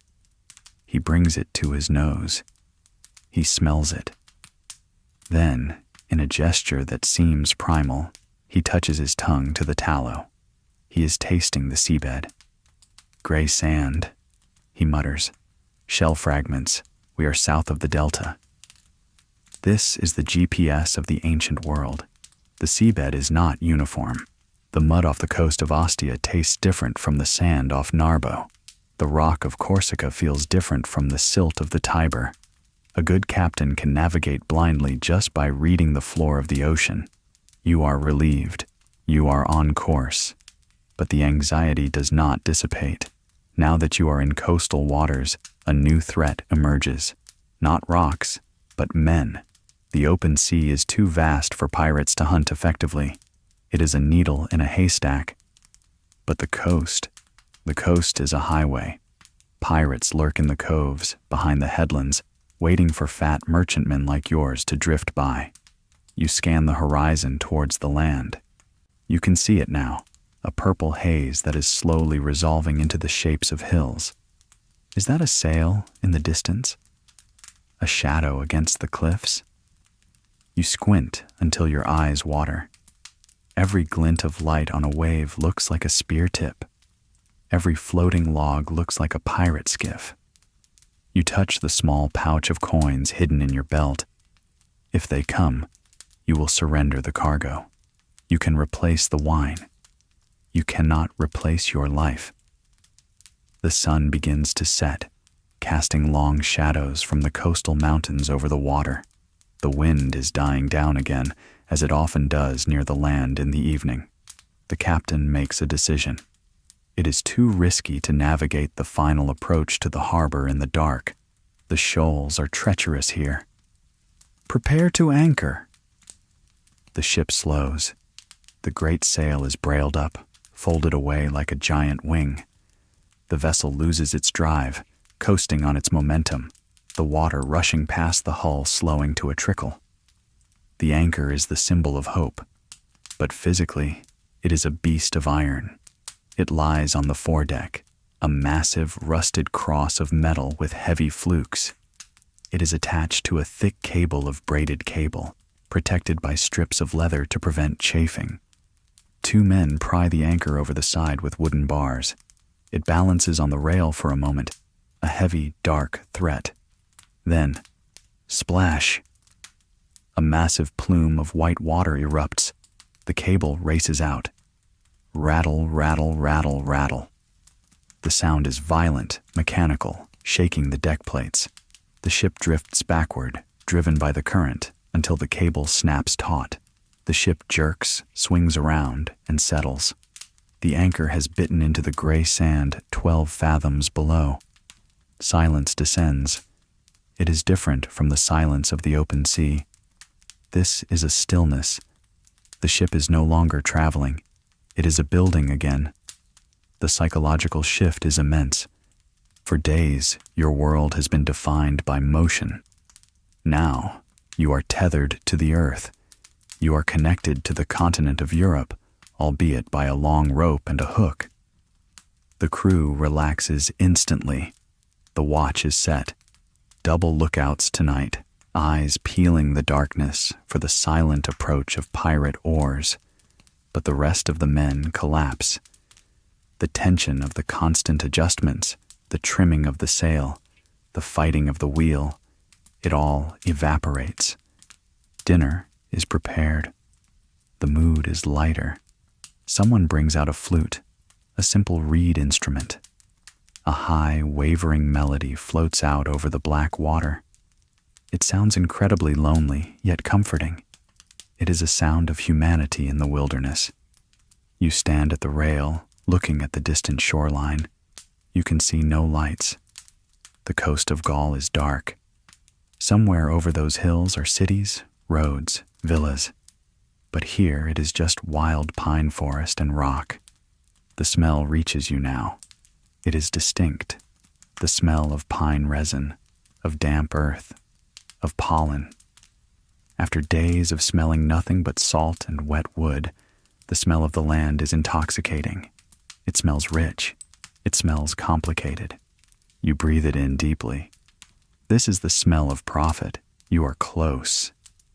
Tomorrow, if the gods are willing, you will reach the port. You will hear the noise of the cranes, the shouting of the customs officials, the clinking of coins. But for now, you swing gently at anchor. The ship tugs rhythmically at her chain, like a dog on a leash. Creak. Pause. Creak. The water laps against the hull, a gentle slapping sound, different from the rush of the open sea. You feel the fatigue of the journey hit you all at once. The constant adrenaline of the risk, the physical toll of the heat and the hard bed, it all accumulates into a heavy blanket of exhaustion. You find your sleeping spot. The deck is not moving as much tonight, just a gentle sway. It feels strange, almost wrong, for the world to be this stable. You wrap your cloak around you. The fear of pirates lingers in the back of your mind, a small, cold knot. But the exhaustion is stronger. You listen to the flute, to the slap of the water, to the distant, imagined rustle of the pine trees on the shore. You are a merchant at the edge of the empire, suspended between the liquid chaos of the sea and the solid order of the land. And tonight, you rest. The pilot's grudge and the 41st part. The morning brings the pilot. He does not arrive with a fanfare. He arrives in a small, battered skiff, rowed by 2 bored-looking boys. You are still at anchor, the ship swinging lazily in the gentle morning swell. The coast is clear now. a long line of marshy flats and distant hills. You are waiting to enter the river Atax, the artery that leads to the great port of Narbo Martius. You cannot enter alone. The mouth of the river is a shifting maze of sandbars and silt. A captain who tries to navigate this without a local pilot is a captain who loses his ship. So, you pay the fee. Again, coins change hands. The pilot climbs aboard. He is a man of few words, smelling of garlic and stale wine. He pushes the gubernator aside and takes the tiller himself. He doesn't look at the sky or the stars. He looks at the color of the water, reading the hidden topography of the mud below. "Weigh anchor," the Magister Navis bellows. The windlass groans. The heavy iron chain clatters back onto the deck, bringing with it the gray mud of the seabed. The ship is free. The pilot barks a command, and the sail is trimmed. You glide forward, leaving the clean blue of the sea for the brownish, brackish water of the river delta. The transition is jarring. The smell of the sea, salt and ozone, is replaced by the smell of the land, decaying vegetation, mud, smoke, and industry. As you wind your way up the river, the banks close in. You see fishermen in reed boats casting nets. You see wagons trundling along the towpaths. You are re-entering civilization. And then the port appears. Narbo Martius. It is a sprawling complex of warehouses, docks, and shipyards. It is a forest of masts. Hundreds of ships are here, tied up gunwale to gunwale. The noise hits you like a physical wave. The shouting of stevedores, the creaking of cranes, the hammering of shipwrights repairing hulls. It is the same noise as Ostia, but with a different accent. The Latin here is rougher, mixed with Gallic words. The pilot guides the Isis Geminiana into a narrow slip. Ropes are thrown. Dock workers catch them and loop them over stone bollards. The ship shudders and comes to a halt. The voyage is over. The business has begun. Almost immediately, a plank is thrown across from the dock to your gunwale. The first person to board is not a friend. It is not a buyer. It is the portator, the customs official. He works for the publicani, the private contractors who collect taxes for the state. He carries the weight of the empire in his stylus. He walks with an air of absolute authority, followed by two scribes carrying wax tablets and a slave carrying a measuring rod. He does not smile. To him, you are not a brave adventurer, you are a potential tax evader. "Manifest," he says. It is not a request. You hand him the tabulo. He scans it. Wine from Campania, olive oil from Baetica, garum from New Carthage, glassware. He looks up at you, his eyes narrowing. "Open the hatch." The crew removes the tarpaulin and the wooden hatch covers. The heat from the hold rises up, a blast of warm, fermented air. The portador points a finger. "That one and that one. Bring them up." He is selecting random samples. He wants to ensure that the amphorae actually contain what you say they contain. If he finds grain hidden under a layer of oil to avoid a specific tax, or if he finds contraband weapons, the penalties are severe. Confiscation of the cargo, confiscation of the ship, slavery. Two sailors grunt as they haul a heavy oil amphora onto the deck. The official inspects the seal. He taps it with his rod. He nods. He orders the seal broken. The wax cracks. The smell of high-quality olive oil fills the air. He dips a reed into it and tastes it. He nods again. It is oil. Then comes the math. This is the Quadragesima Galliarum, the 40th of the Gauls.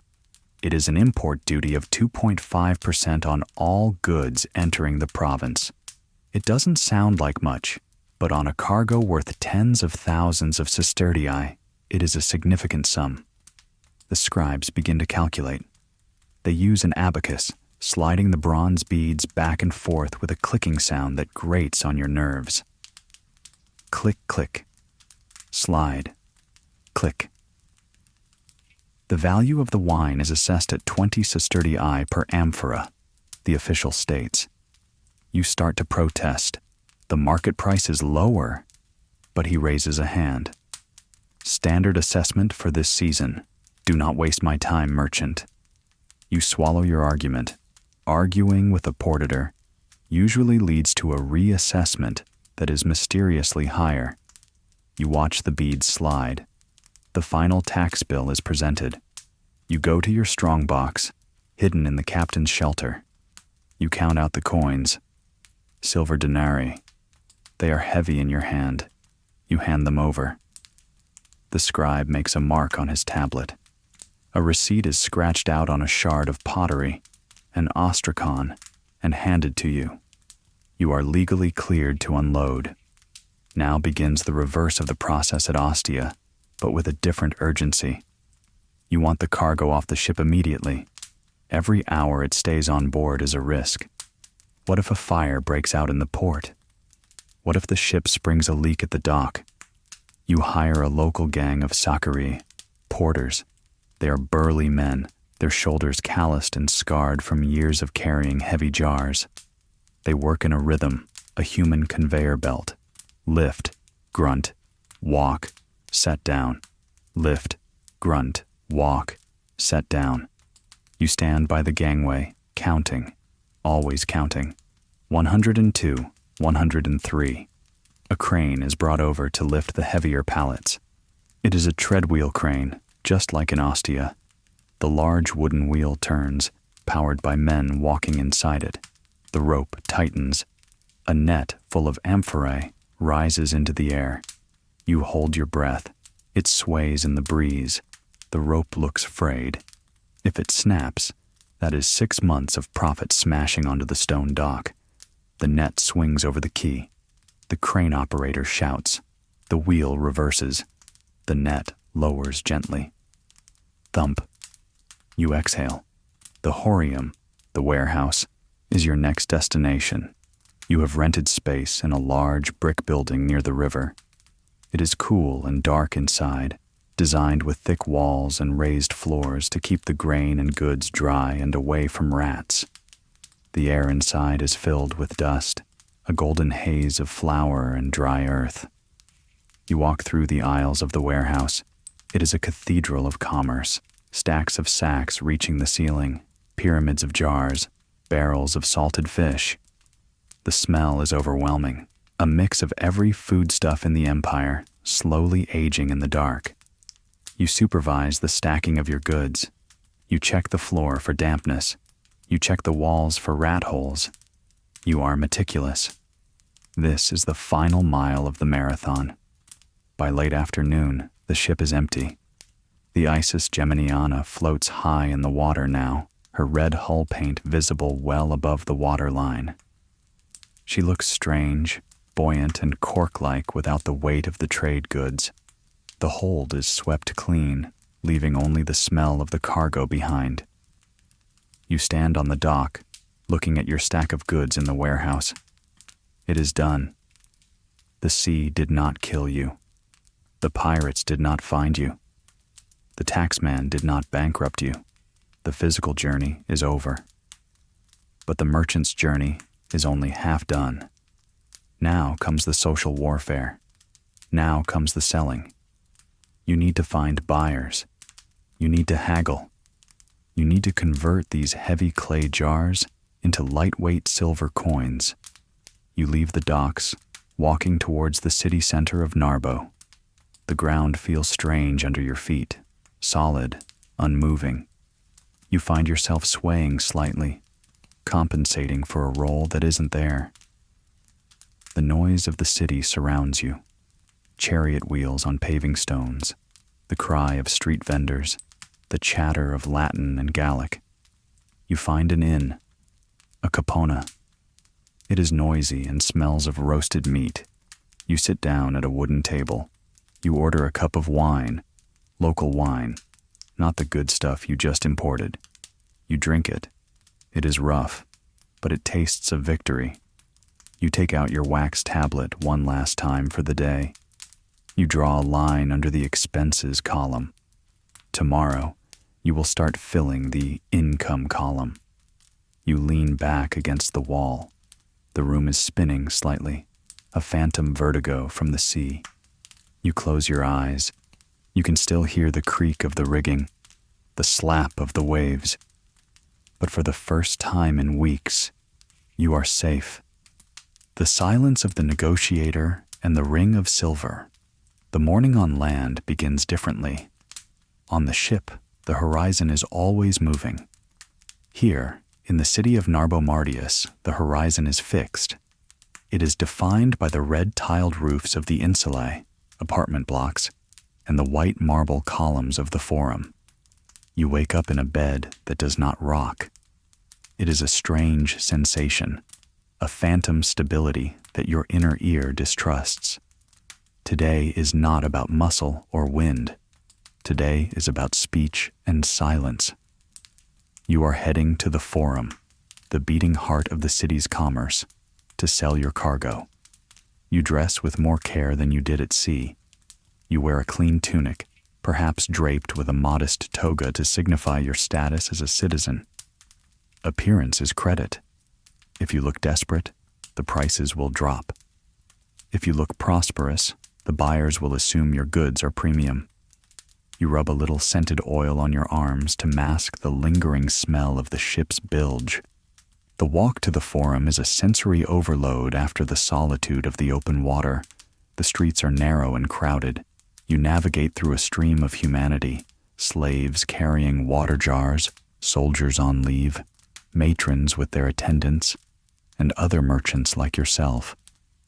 The noise is constant, a babble of voices, the clatter of wooden cartwheels on stone pavers, the barking of dogs. But you tune it out. You are focused on the numbers in your head. You arrive at the commercial section of the forum. This is not the place for political speeches.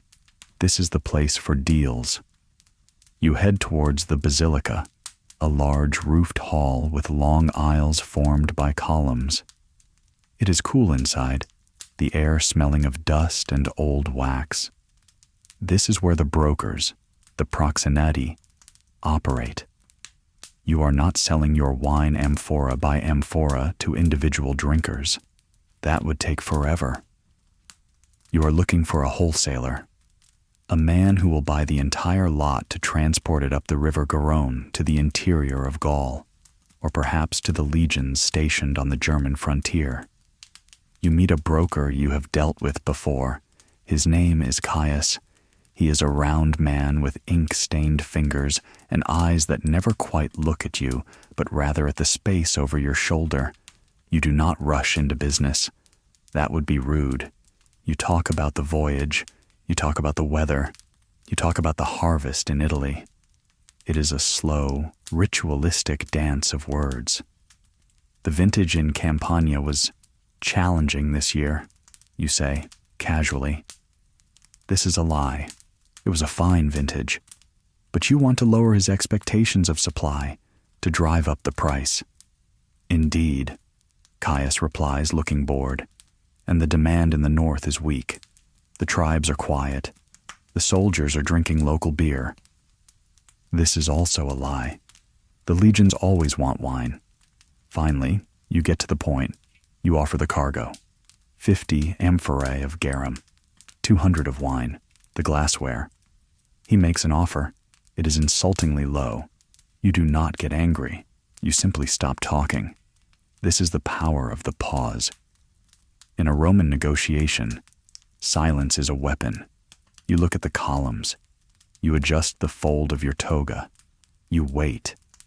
The silence stretches out, filling the space between you like a physical object. It is uncomfortable, but you are a merchant. You are used to waiting. Eventually, he sighs and raises the offer. You counter. The numbers move back and forth slowly, incrementally, like the tide. 18 sestertii per jar, 22, 19, 21. Finally, you agree on 20. It is a fair price, not a fortune, but a profit. You shake hands. The deal is struck verbally, but in Rome, the word is only as good as the record. You move to the table of the Argentarius, the banker and money changer. The transaction must be finalized. In this economy, there are no electronic transfers. There is only metal, heavy, physical metal. The buyer's slave brings forward a heavy leather bag. The sound it makes when placed on the banker's wooden table is a dull, heavy thud. This is the sound of liquidity. The banker unties the thong. He pours the coins out onto the table, a cascade of silver denarii. They glitter in the shafts of sunlight coming through the high windows. Now begins the tedious, hypnotic process of verification. Roman coinage is trusted, but not blindly. There are forgeries. There are plated coins, copper cores dipped in silver. There are clipped coins where someone has shaved off the edges to steal a fraction of the precious metal. The banker picks up a coin. He looks at the face of the emperor stamped on it. Is it Trajan? Hadrian? The relief should be sharp. If it is soapy or blurred, it might be a casting, a fake. He turns it over. He checks the edge. Is it serrated? Some denarii have notched edges to prove they are solid silver, but even these can be faked. Then, he performs the most common test. He drops the coin onto a slab of marble on his table. Ting! It is a high, clear ring. Silver sings when it hits stone. Lead or copper creates a duller thud. Ting, ting, ting. He does this for every single coin, or at least he does a spot check of a significant number. The rhythm is steady. Pick up, inspect, drop, ting. Pick up, inspect, drop, ting. You watch his hands. They are fast, practiced. He separates the coins into stacks of 20. The stacks grow into towers. The towers form a wall of silver. If he finds a suspicious coin, he takes a small chisel and a hammer. He cuts into the edge. If it is silver all the way through, the coin is damaged but still valuable by weight. If he sees copper inside, the coin is worthless. He sweeps it aside. The counting takes an hour. It is a boring, repetitive hour, but you cannot look away. This is your livelihood. Finally, the count is verified. The sum is correct. The banker writes the transaction in his Codex Accepti et Expensi, his ledger of receipts and expenditures. He charges a small fee for the verification, a colibus. Now, you have a choice. You can take the physical coins, which is dangerous. Walking through a city with a bag of silver is asking to be mugged. Or you can leave the money on deposit with the banker. He will give you a permutatio, a letter of credit that you can take to another banker in another city, say back in Ostia or Rome, to withdraw your funds there. You choose the letter of credit. It is safer. It is lighter. The banker takes a fresh wax tablet. He heats the wax slightly near a candle to smooth it out. He takes his stylus and writes the note. I, Marcus Varenus, Argentarius of Narbo, acknowledge the deposit of... He writes slowly, pressing hard into the wax. The script is cursive Latin, barely legible to the untrained eye, but legally binding. He applies his seal ring to the bottom of the tablet. He ties the tablet shut with a string and seals the knot with more wax. He hands it to you. You hold it. It weighs only a few ounces, but it represents the entire struggle of the last month. The storms, the calm, the pirates, the heat, the bilge water. It has all been transmuted into this small block of wood and wax. You step out of the basilica and back into the bright sunlight of the forum. You feel lighter. The burden of the cargo is gone. The burden of the risk is gone. You are no longer a merchant carrying goods. You are a man with capital. But the day is not over. You have sold, but now you must prepare for the return. You cannot sail back to Rome with an empty ship. An empty ship needs ballast. heavy stones loaded into the hull to keep it stable. But ballast earns no money. You need a return cargo. You walk towards the stalls of the Gallic merchants. You are looking for what this land produces: wool, hides, cheese, pottery. The cycle begins again: the buying, the haggling, the inspecting. You stop at a stall selling heavy woolen cloaks, the birus. They are thick, waterproof, and smell of lanolin sheep grease. They are popular in Rome for the winter. You feel the fabric between your thumb and forefinger. You check the weave. You look at the merchant. "How much for 50?" you ask. The dance restarts. The numbers, the pauses, the silence. The wheel of trade turns slowly, grinding on, powered by the boredom and patience of men like you, the weight of lead and the smell of lanolin. You have silver in the bank, or at least a promise of it. But you cannot go home yet. A ship is a creature of balance. If you sail back to Ostia with an empty hold, the Isis Geminiana will ride too high in the water. She will be crank, as the sailors say, unstable, prone to capsizing in even a moderate wind. You need weight. You need ballast. You could load stones. The quay is full of them, piles of gray granite meant for this exact purpose. But stones pay no freight. Stones are dead weight. A smart merchant, a merchant who intends to retire wealthy, turns ballast into profit. You need heavy, dense cargo that takes up little space but pins the ship down into the safety of the water. You are looking for metal. You walk to the metal market near the outskirts of the port. Here, the ground is black with coal dust. The air tastes metallic, sharp and acidic on the tongue. You are looking for lead. Plumbum. It is the most boring of metals. It doesn't glitter like gold or sing like silver. It is dull, gray, and incredibly heavy. It is the perfect ballast. You find a dealer selling ingots from the mines in Britain. They are stacked like bricks, dull gray bars with the name of the mine and the emperor stamped into them. You inspect them. You run your hand over the cold, smooth surface. You check the stamps. Imp Saez Hadriani AVG. Imperial property, legally mined, tax paid. You negotiate for 2 tons of lead. It is not a glamorous purchase. You will sell it in Rome to the plumbari, the plumbers who make the water pipes for the great baths and fountains. The profit margin is slim, but it is reliable. And more importantly, it will keep your ship upright. But lead is not enough. You need volume. You need high-value goods that the people of Rome crave. You head to the textile district. Gaul is famous for 2 things: fighting and weaving. Since they aren't fighting much these days, they are weaving. You are looking for Birus Britannicus and Sagum Gallicum, heavy woolen cloaks. Rome is hot in the summer, but the winters can be damp, and the nights are cold. Every soldier, every traveler, every watchman needs a good cloak. You enter a warehouse that smells intensely of sheep. It is a thick, greasy smell, lanolin. It coats the back of your throat. Piles of wool, raw and dyed, reach the ceiling. You are not here to enjoy the scenery. You are here to inspect the weave. This is tedious work. You cannot just buy a bale of cloaks.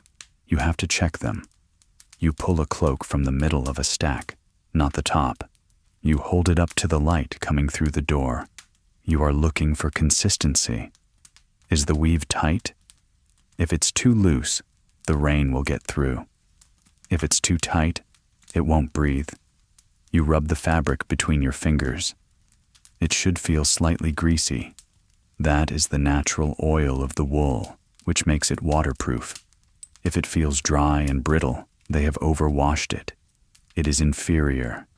You reject it. You move to the next stack. You check the dye. Is it a solid, deep red or is it patchy? You scratch the fabric with your fingernail. Does the dye flake off? Rub, inspect, smell. Rub, inspect, smell. You do this for hours. Your fingers turn slightly gray from the dye and the dust. You sneeze from the lint floating in the air. It is not heroic work. It is quality control.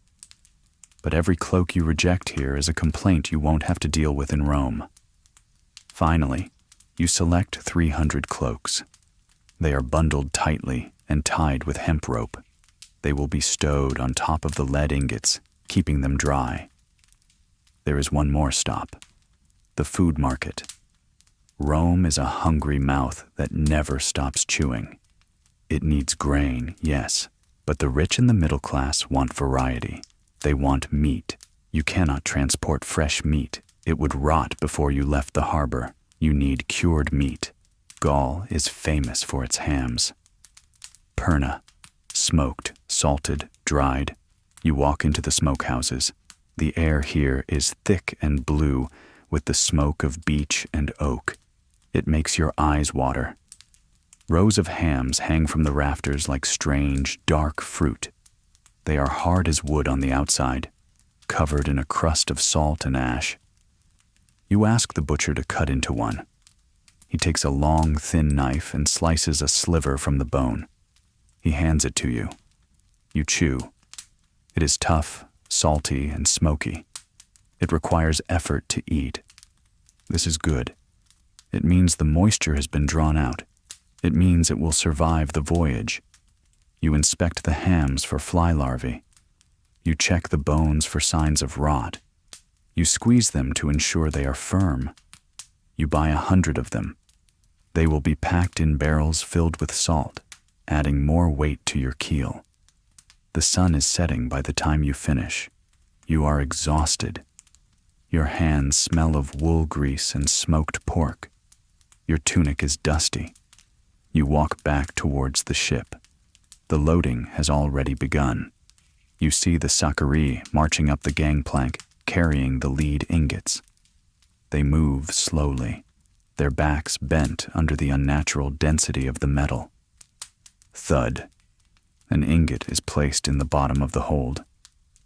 Thud. Another one next to it.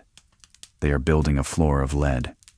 You watch them for a while, ensuring the weight is distributed evenly. If they put too much on the port side, the ship will list. You shout a correction. The foreman grunts and adjusts the flow of porters. The hold is filling up. The hollow, echoing space of the morning is becoming cramped and full again. The ship sits lower in the water. The red paint of the hull disappears beneath the brown river water, inch by inch. The Isis Geminiana is gaining her weight back. She is becoming a heavy, stable object again. You climb aboard. The deck feels different now. It feels solid. The buoyancy is dampened by the tons of lead and wool. You find your spot at the stern. It is still yours. The familiarity is comforting. Tonight, you will sleep on the ship again. You could stay at the inn, but the ship is safe. The ship is home. You have a new cargo to protect. You check the ropes securing the barrels of hams. You check the canvas tarpaulins covering the wool. You sit on a barrel of salt. The port is quieting down. The cranes have stopped moving. The smoke from the city's fires drifts over the water, mixing with the smell of the river mud. You eat a piece of bread and cheese. You are halfway through the cycle. You have arrived, you have sold, and you have bought. Now comes the return. The same sea, the same wind, but a different purpose. You are not seeking a market. You are seeking home. You take out your ledger. You write down the costs. 2 tons of lead, 1,400 denarii. 300 cloaks, 4,500 denarii. 100 hams, 800 denarii. Port fees, labor costs, provisions. You do the math. If the prices in Rome hold steady, you stand to make a profit of perhaps 15% on the return leg. It is not a fortune, but it is steady. It is the slow, boring accumulation of wealth. You close the book. You wrap yourself in one of the new Gallic cloaks you sampled for yourself. It is warm, heavy, and smells of sheep. It is perfect. You lie down on the hard deck, listening to the water lap against the heavy hull. The ship is heavy now. It sleeps deeply in the water, and so do you. The physics of the return and the north wind. The departure from Narbo Martius is less ceremonial than the departure from Ostia. There are no sacrifices this time, at least not formal ones at a temple. The sacrifice is simply the coin you left behind in the port fees. The Isis Geminiana casts off her lines just as the sun begins to burn through the river fog. The first thing you notice is the difference in the ship's personality. On the outward journey, laden with wine and oil, she was heavy but buoyant. The weight was distributed vertically throughout the hold. Now, with 2 tons of lead ingots paving the floor of the hull, the center of gravity has dropped drastically. The ship feels stiff. When the sailors move across the deck, the ship doesn't heel slowly. It resists the movement. But when a wave hits, the reaction is different. Instead of a slow, languid roll, the ship snaps back to the upright position with a jerky, violent motion. This is the physics of metacentric height. A low center of gravity makes a ship safe from capsizing, but uncomfortable for the stomach. The motion is sharp. Snap, snap. You have to adjust your stance, keeping your knees bent to absorb the shocks. You drift down the river Atax. The current is with you now, pushing the heavy hull towards the sea. The oarsmen at the bow use the sweep oars not to propel the ship, but to steer it, keeping the nose pointed downstream.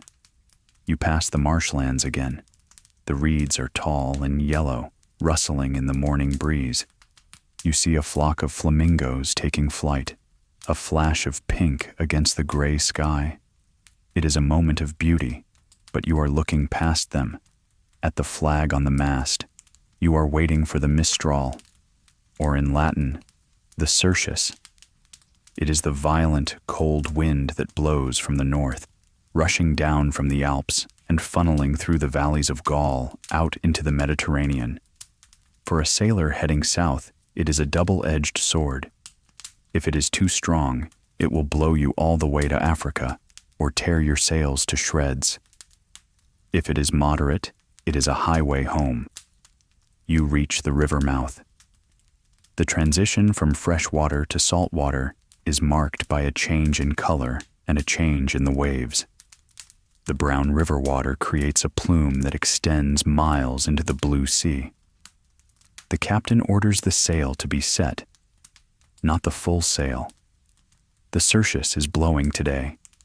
You can feel it on your neck, a cold, dry wind that cuts through your tunic. It smells of snow and pine needles, not of salt. Reef the mainsail, the captain shouts. The sailors scramble up the yardarm. They are tying up the top section of the canvas, reducing the surface area. You don't want to catch too much wind today. You want to be pushed, not shoved. The sail fills with a sharp crack. The heavy ship accelerates. The lead ballast does its job. The hull digs into the water, plowing a deep furrow. The spray that flies up from the bow is cold. You wrap your new Gallic cloak tighter around you. The lanolin grease in the wool repels the water. You are warm, dry, and moving fast. The coast of Gaul begins to slide by on your left. You are heading east-southeast, aiming to skirt the coast of Liguria before dropping down to Italy. It is a longer route than the open sea crossing, but with the Mistral blowing, you want to keep the land within reach, but not too close. This is the danger of the lee shore. If the wind blows from the north and the land is to the south, you are in danger of being blown onto the rocks. But here, the wind is blowing you offshore, away from the French coast. This is good. The day passes in a blur of speed. This is not the slow, drifting voyage of the calm. This is fast sailing. The wake behind the ship is a churning turmoil of white foam. The rigging hums a high-pitched note, vibrating like a plucked string. The strain on the wood is immense. You can hear the timbers groaning, shifting against the lead weights in the hold. You find a sheltered spot near the helm. The gubernator is wrestling with the steering oars. The pressure of the water against the rudder blades is enormous at this speed. He has a second man helping him, both of them leaning their weight against the tiller to keep the ship on course. Their muscles strain, sweat popping out on their foreheads despite the cold wind. Lunch is eaten on the move. There is no fire today. It is too rough to light the brazier. You eat cold ham, the perna you bought yesterday. It is salty and tough, but delicious. You tear off chunks of bread and eat them with the meat. The salt replenishes what you lose to the wind. You watch the sea. The waves are different when the wind is offshore. They are short and steep, with white crests that are torn off by the wind in streaks of foam. The sea looks angry. It is a dark slate gray, matching the lead in your hold. You think about the lead. It is sitting there, inert, silent. It doesn't rot. It doesn't ferment. It just sits. There is a comfort in that. Wine can turn to vinegar. Grain can sprout. Lead is eternal. It is the most boring cargo, and therefore the most reassuring. As the afternoon wears on, the wind increases. This is typical of the Mistral. It strengthens during the day. The captain looks worried. He scans the horizon. The waves are building. He yells over the wind. He decides to alter course slightly, heading further out to sea to avoid the turbulence near the coast. The ship heels over further. The water rushes along the gunwale, washing over the deck. Your feet are wet. The cold seawater sloshes around your sandals. You are not afraid exactly. You are respectful. You have done this many times. But there is a tightness in your chest that won't go away until the wind drops. You calculate the profit again in your head. Is it worth this cold? Is it worth this fear? Yes. The answer is always yes. The silver in the bank proved that. Night falls quickly. The darkness seems thicker tonight, driven by the cold wind. There are no stars. The clouds are rushing overhead, blocking out the heavens. The gubernator cannot use the pole star. He has to steer by the feel of the wind on his cheek and the angle of the waves. This is dead reckoning. He is guessing the speed, guessing the drift, guessing the position. You crawl into the captain's shelter, the Sheen. It is crowded. The off-watch crew is huddled there, seeking warmth. The smell is potent. Unwashed bodies, wet wool, garlic, and fear. But it is warm. You squeeze into a corner. You can feel the vibration of the rudder post right through the deck. It shudders constantly. You close your eyes. The sound of the wind is a roar now, a constant howling background noise that drowns out everything else. The ship pitches violently. Up, slam, up, slam. The lead ballast makes the impact hard. It feels like the ship is hitting a stone wall every time it falls into a trough. You try to sleep. You visualize the map. You visualize the line of the coast. You visualize the warehouse in Ostia where you will stack the lead. You count the ingots in your mind. 1, 2, 3. The counting helps. It imposes order on the chaos of the storm. 50, 51, 52. The ship groans. The wind howls. But the lead holds you down. The lead keeps you safe. You are a heavy, stable point in a world of wind and water. Eventually, the exhaustion overcomes the noise, and you drift into a fitful, rocking sleep. The morning after, and the Iron Island. The wind dies as quickly as it rose. You wake up not to a sound, but to the absence of one. The howling roar of the Cirrus has vanished, replaced by the rhythmic creaking of the ship and the gentle slap of water. The violence of the night seems like a fever dream, except for the ache in your shoulders and the bruises on your elbows where you were thrown against the hull. You crawl out of the sheen into the daylight. The sun is shining, bright and mocking. The sea is still lumpy, confused waves bouncing off each other, the leftovers of the storm. But the danger has passed.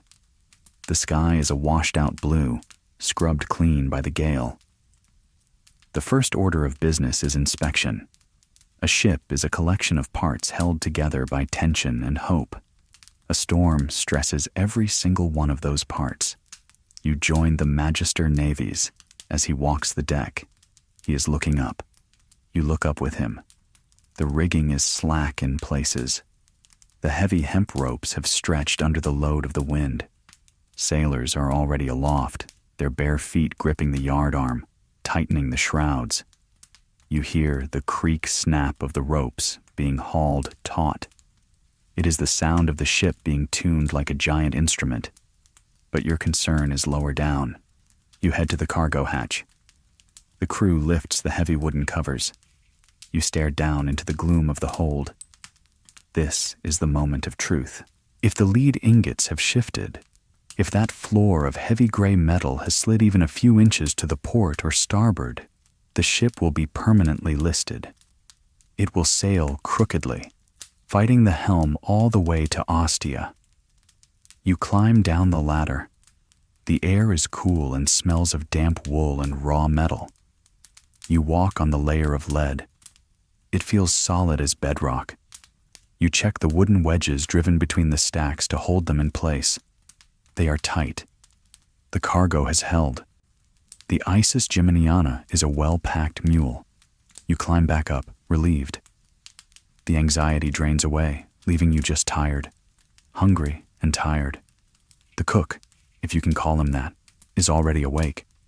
The brazier is lit. The fire is crackling. Today, there is a treat. The fishing lines trailing off the stern have caught something. A tuna, a small one, but fresh protein. The fish is gutted and chopped into steaks right on the deck. It is thrown into the pot with olive oil and herbs. The smell of frying fish wafts over the ship. It is the best thing you have smelled in weeks. It smells of life. You sit on the gunwale, eating the fish with your fingers. It is hot, flaky, and oily. You wipe your hands on your tunic. You don't care about the stain. You are a sailor now, or close enough. As you eat, you look to the east. There is a dark shape on the horizon, a silhouette against the rising sun. It is an island. Ilva, the captain says, pointing with a fishbone. You know it as Elba, the Iron Island. You are entering the Tyrrhenian Sea proper now. This island is famous for its iron mines. Even from here, miles away, you imagine the smoke of the smelters, the ring of hammers. It is an island of industry, much like your cargo. You feel a strange kinship with it. You are carrying lead. They are digging iron. The empire is built on these heavy, dull metals. The wind has shifted to the west, the Zephyrus. It is a gentle, warm breeze, a soldier's wind, easy to sail. The ship glides forward. The panic of the storm is replaced by a lethargic, pleasant boredom. The crew is relaxed. They are stripping off their shirts, letting the sun dry their skin. They are mending clothes, carving bits of wood, telling stories they have told 100 times before. You find yourself watching the wake again. It is mesmerizing. The white foam bubbles up, spreads out, and fades into the blue. It is a constant cycle of creation and destruction. You try to calculate your arrival time. If this wind holds, you will pass the Argentario promontory by evening. Then, it is a straight run down the coast to Ostia. Maybe 2 days, maybe 3. You decide to check on the wool cloaks. You pull back the tarpaulin. They are dry. The smell of the lanolin is strong, intensified by the heat of the sun. You run your hand over the rough fabric. These cloaks will be worn by men guarding the walls of Rome, or perhaps sent to the legions in Dacia. You wonder about the sheep that grew this wool on a rainy hillside in Gaul. You wonder about the weaver. It is a long chain of hands that connects the sheep to the soldier, and you are the middle link. The afternoon drifts by. The sun warms the deck planks. The lead in the hold acts as a heat sink, keeping the bottom of the ship cool, but the deck is hot enough to burn bare feet. You move to the shade of the sail. You take out your stylus and tablet. You are already mentally in Rome. You are planning the unloading. You will need carts, heavy carts for the lead. You will need to hire mules. You will need to bribe the customs officials at Ostia, though the import tax is lower for raw materials than for luxury goods. You make a list of names. Lucius the carter, Aulus the warehouse manager. The mundane details of logistics are comforting. They are problems with solutions. The sea is a problem with no solution, only endurance. But finding a cart that you can solve. As the sun begins to lower, painting the sky in shades of violet and pink, the captain brings out a jar of wine. It is not the trade goods. It is the ship's store. It is thick, sour, and watered down heavily. But he offers you a cup. It is a gesture of respect. You have weathered the storm. You didn't complain. You didn't panic. You are part of the ship now. You drink the sour wine. It tastes of vinegar and resin. You toast to Neptune. You toast to the lead. You toast to the boring, heavy, profitable lead. Night falls gently tonight. The stars return, bright and steady. The pole star is there, hanging in its usual spot, guiding you home. The coast of Italy is a dark mass on your left, a presence you can feel rather than see. You can see the occasional pinprick of light, a fire on a beach, a torch in a villa. People are there. Civilization is there. You lie down on your cloak. The ship rocks gently, a cradle of wood and iron. The sound of the water is a whisper. Hush. Hush. You are close. You can feel the gravity of Rome pulling you in. The center of the world is waiting for its lead, the yellow line and the forest of masts. The final day of the voyage begins with a change in the palette of the world. For weeks, your visual field has been dominated by the deep, translucent blue of the Tyrrhenian Sea. But today, a strange line appears on the water ahead. It is a sharp demarcation, as if drawn by a god with a ruler. On one side, the blue sea. On the other, a swirling, murky cloud of yellow-brown. This is the Tiber. The river that washes Rome does not enter the sea quietly. It brings with it tons of silt, mud, and the runoff of 1 million people. It stains the Mediterranean for miles. You are crossing the threshold. The bow of the Isis Geminiana cuts across the line. The clear water vanishes, replaced by the opaque, earthy soup of the river delta. You look up. The coast of Latium is visible now. It is low, flat, and unremarkable. A line of sand dunes and umbrella pines shimmering in the heat haze. But dominating the horizon is something that looks like a man-made mountain. It is the Pharos of Portus, the great lighthouse built by the Emperor Claudius. It stands on a man-made island, built upon the sunken hull of a giant ship that once brought an obelisk from Egypt. It rises up in tiered layers, square at the bottom, octagonal in the middle, round at the top. At its peak, a massive fire burns, its smoke a smudge against the sky by day, a beacon by night. It is the Statue of Liberty of the ancient world, the first thing a weary traveler sees. But you cannot just sail in. Ostia and the newer harbor of Portus are the throat of Rome, and the throat is choked. You are entering the busiest shipping lane in human history. You see them all around you, a congestion of sails. To your left, a massive grain freighter from Alexandria, the Isis. She is 3 times the size of your ship, a leviathan carrying enough wheat to feed a city block for a year. Her sails are stained with desert dust. To your right, a sleek merchantman from Spain, sitting low in the water, likely carrying olive oil like you did on your way out. Behind you, a convoy of smaller coastal vessels carrying wine from Campania. Everyone is converging on the same narrow entrance, and everyone has to wait.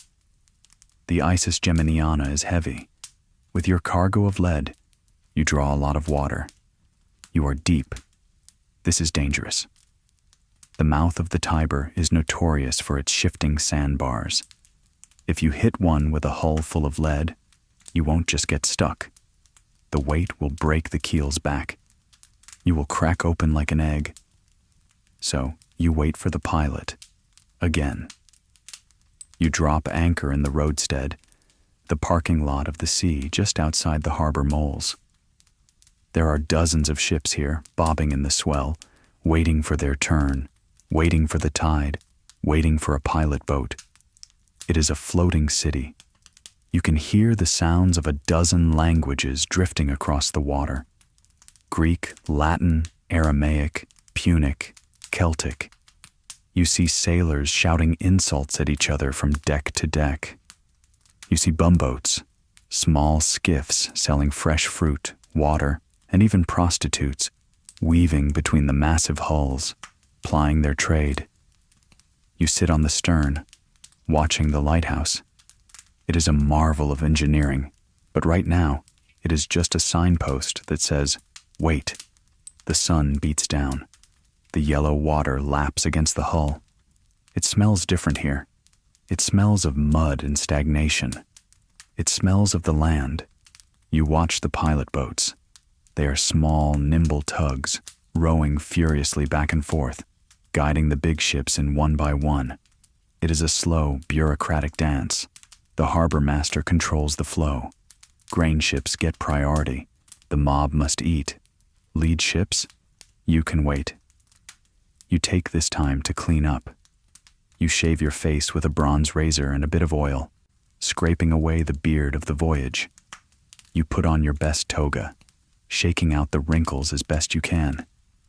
You want to look like a citizen of Rome when you step off the plank, not a castaway. Hours pass. The sun moves across the sky.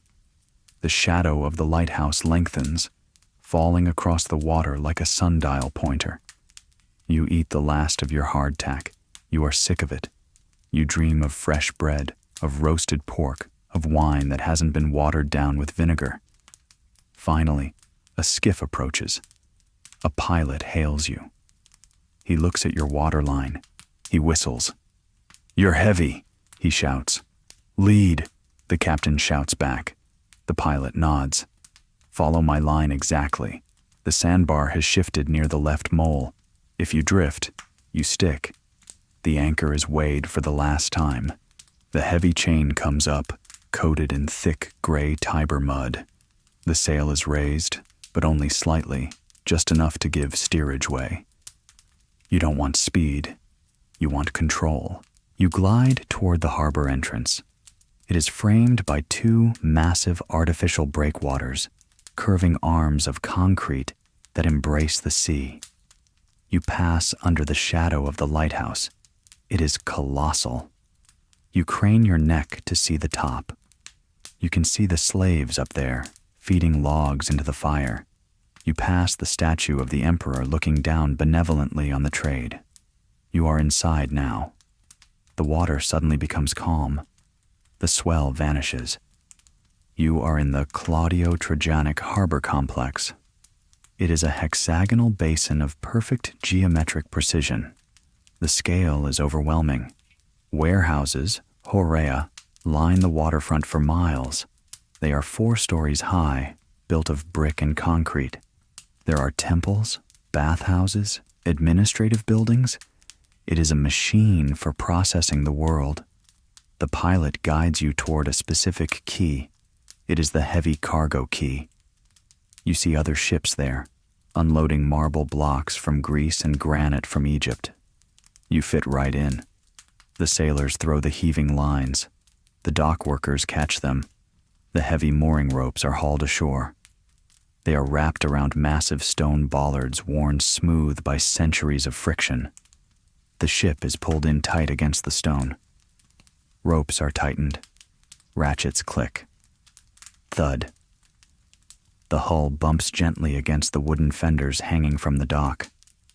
The Isis Geminiana stops. The motion stops. The journey stops.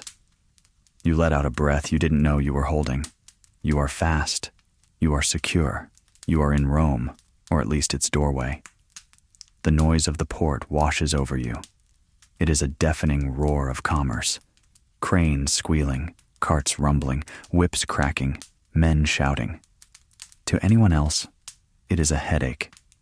To you, it is the most beautiful symphony in the world.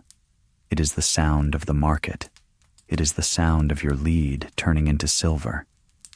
You stand at the gangplank, ready to descend. You check your belt. Your money pouch is there. You check your tablet. Your manifest is there. You look back at the crew. They are grinning. They know they will be paid tonight. They know there are taverns waiting for them just beyond the warehouse row. You step onto the plank. It flexes under your weight. You take a step. Your foot touches the stone of the key. Solid, unmoving, eternal. You stumble slightly. The land feels dizzying after so long at sea. The land sickness hits you for a moment. The ground feels like it is swaying.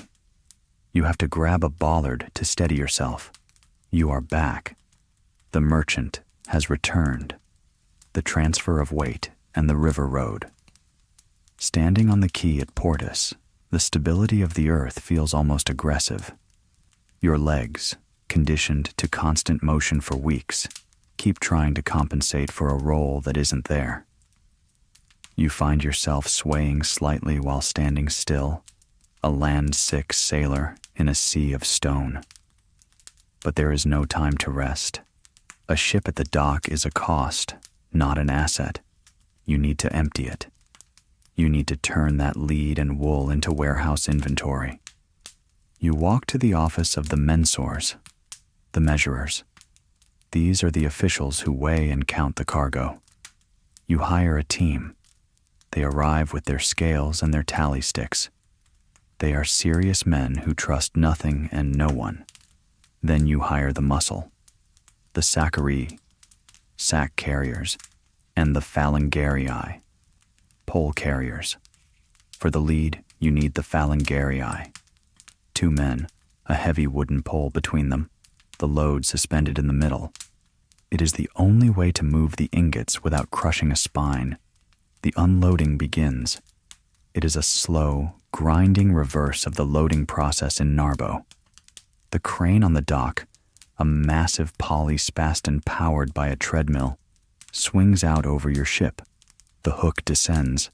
In the hold, your crew loops the ropes around a pallet of lead ingots. Heave! The treadmill turns. The ropes groan.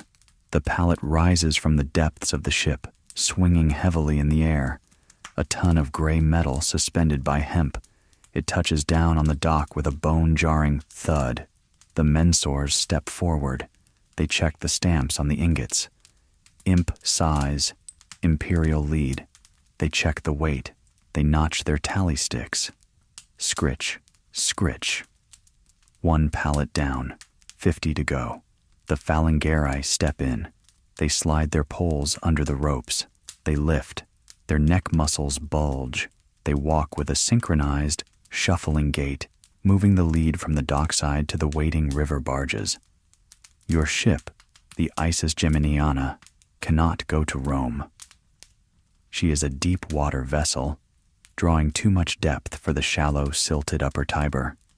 To get your goods to the city, you must transfer them to the naves caudicariae.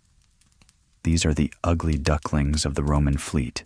They are flat-bottomed, wall-sided barges with a single, short mast. They are not built for beauty or speed. They are built for volume. They look like floating boxes. You watch as your precious lead is lowered into the belly of a barge. The barge sinks lower in the water, settling into the mud. It takes hours. The sun beats down on the white stone of the harbor, creating a blinding glare. The dust from the grain ships nearby coats everything in a fine, yellow powder. You can taste the flour in the air. You check the wool cloaks. They are unloaded by the sakurai, men carrying the heavy bundles on their shoulders. They move in a line, like ants. They drop a bronze token, a tessera, into a jar every time they complete a trip. This is how they get paid. At the end of the day, they redeem the tokens for coin. It is a system of absolute, brutal simplicity. By late afternoon, your ship is empty. It floats high and light, bobbing like a cork. The crew is already gone, heading for the baths and the taverns of Portus. You, however, have one more leg of the journey. You board the barge. It is cramped and smells of river mud and tar. There is no cabin, just a small awning at the stern. The barge captain is a riverman, distinct from the sea sailors. He doesn't care about the wind. He cares about the oxen. The journey up the Tiber to Rome is not sailed. It is towed. You look at the riverbank. There is a road running alongside the water, the tow path. A team of oxen is waiting there, yoked to a heavy rope that stretches across the water to your barge's mast. "Hup, hup," the driver shouts. The oxen lean into the yoke. The rope tightens. It dips into the water, spraying droplets, then snaps taut. The barge lurches forward. This is the slow lane of the ancient world. You are moving at the speed of a walking ox, maybe 2 miles an hour. Rome is only 15 miles away, but this trip will take days. The barge glides silently through the water. There is no sound of waves, only the soft hiss of the flat bottom sliding over the current. You pass the Isola Sacra, the island between the two mouths of the Tiber. It is a necropolis, a city of the dead. Rows of tombs line the river, housing the remains of merchants, sailors, and doctors who lived and died in the port. You watch the tombs slide by. It is a somber reminder of where all this accumulation of wealth eventually ends. The scenery changes. The industrial port gives way to the countryside. Marshlands, then farmland. You see villas with terraced gardens sloping down to the river. You see fishermen sitting on the banks, ignoring the massive commercial traffic passing inches from their lines. The traffic is dense. You are in a convoy of barges. Ahead of you is a barge piled high with marble blocks from Carrara. Behind you is a barge carrying timber. You are all tethered to the same path, a long chain of commerce dragged by sweating beasts and men. Sometimes the wind is right, and the barge can raise a small sail to help the oxen, but mostly it is just the plodding rhythm of the towpath. Step, step, step. You can hear the drovers cursing at the animals. You can hear the slap of the ropes hitting the water. Night falls on the river. The barges do not stop. The city needs its supplies. Torches are lit on the prows. The river becomes a snake of flickering lights winding through the darkness. The frogs in the marshes begin their chorus. Brekakikex.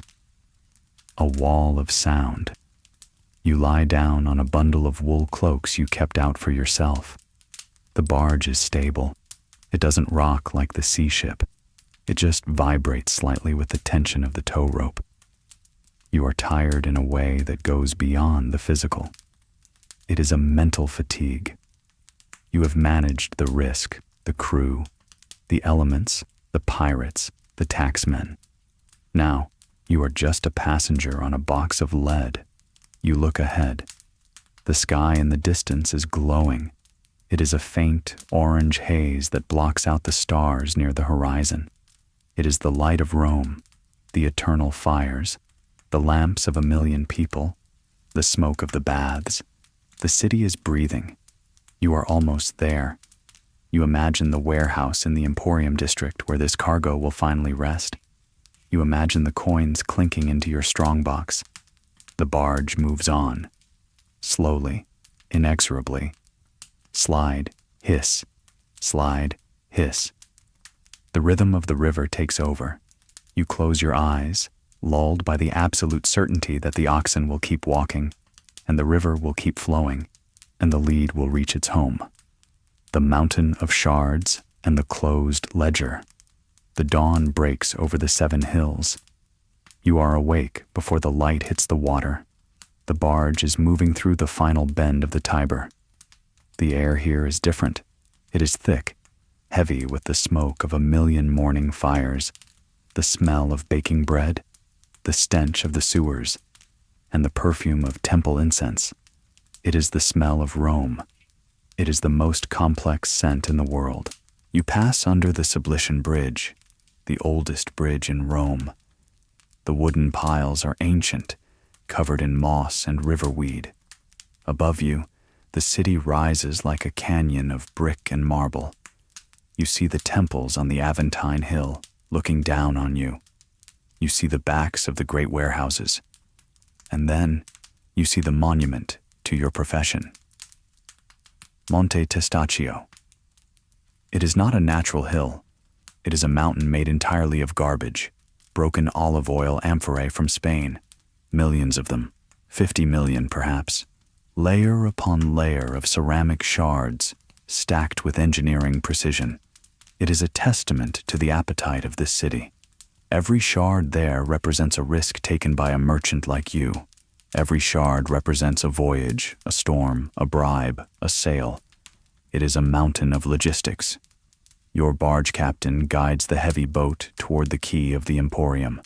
This is the stomach of Rome. The marble wharf is lined with travertine stone. It is monumental. Rings of bronze are set into the stone for mooring. The barge bumps against the quay. Thud. The journey is over. The water part, at least. You step off the barge. The stone of Rome is beneath your feet. It feels permanent. You walk to the office of the Horea Galbae, the vast warehouse complex owned by the imperial family but leased out to merchants. You have rented a cella, a storage room. You show your token. The warehouse manager, a freedman with a frantic look in his eyes, checks his ledger. He hands you a heavy iron key. Bay 4, room 12, ground floor, heavy floor loading permitted. You return to the quay. The final unloading begins. You hire the local guild of porters. They are different from the ones in Portus. They are city men, louder, faster, more aggressive. They wear leather pads on their shoulders. The lead ingots come out first. Lift, walk, drop, lift, walk, drop. It is a slow rhythm. You watch each ingot leave the barge. As they leave, the barge rises inches higher in the water, relieved of its burden. You feel a similar lightness in your own chest. The risk is transferring from you to the stone floor of the warehouse. Then the wool cloaks. They are carried in bundles. You follow them into the warehouse. It is cool inside, dark and cavernous. The air is still. It smells of dry dust and old grain. You watch the porters stack the lead ingots against the back wall. You count them. 52 pallets. All present. You count the wool bundles. 300 cloaks. All present. You count the barrels of ham. 100. You stand there for a moment in the dim light. The room is full. Your capital is safe. It is no longer floating on a hostile sea. It is locked behind a heavy wooden door in the safest city on earth. You pay the porters. You pay the barge captain. You tip the warehouse manager. Coins flow out of your purse, but you don't mind. These are the costs of doing business. The profit will come next week when the buyers come to you. You lock the door. You test the handle. It is solid. You turn and walk out of the emporium. The sun is high now. The noise of the city is a roar. Chariots, shouting, construction work. But you are calm. You are walking slowly. You have land legs now. You head towards the Circus Maximus, not to watch a race, but to find a bathhouse. You need to wash the salt, the wool grease, the river mud, and the anxiety out of your pores. You find a small, respectable therme near the Aventine. You strip off your travel-stained tunic. You hand it to a slave to be washed. You step into the tepidarium, the warm room. You sit on a marble bench. The steam rises around you. You close your eyes. You can still feel the phantom rocking of the ship, but it is fading. You let your muscles unclench. The tension in your neck, which has been there since you left Ostia weeks ago, finally releases. You move to the caldarium, the hot room. You sweat. You sweat out the fear of the pirates. You sweat out the cold of the Mistral. Then, the frigidarium, the cold plunge. You jump in. Splash. The shock is instant. It wakes you up. It seals the journey. You emerge clean, renewed. You dress in a fresh tunic. You walk out into the Roman evening. The sun is setting behind the Janiculum Hill. The sky is a soft, bruised purple. The street lamps are being lit. The smell of cooking fires, garlic, oil, pork, fills the streets. You find a small popina, a wine bar. You sit at a table on the sidewalk. You order a cup of Falernian wine, the good stuff. You don't water it down tonight. You take a sip. It tastes of grapes, of sunshine, of volcanic earth. It tastes of success. You pull out your wax tablet one last time.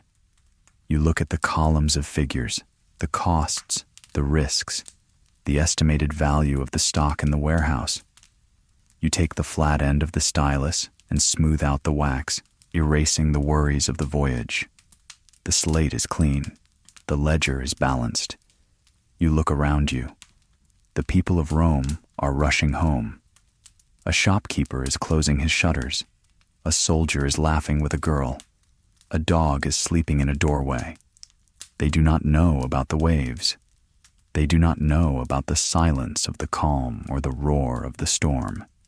They only know that there is lead for their pipes, wool for their cloaks, and ham for their tables. You did that. You, the merchant. You are the invisible vein that keeps this heart beating. You finish your wine. You are tired. Deeply, profoundly tired. It is a good tired. The tiredness of a job finished. You stand up and walk towards your home. The cobblestones are hard under your sandals.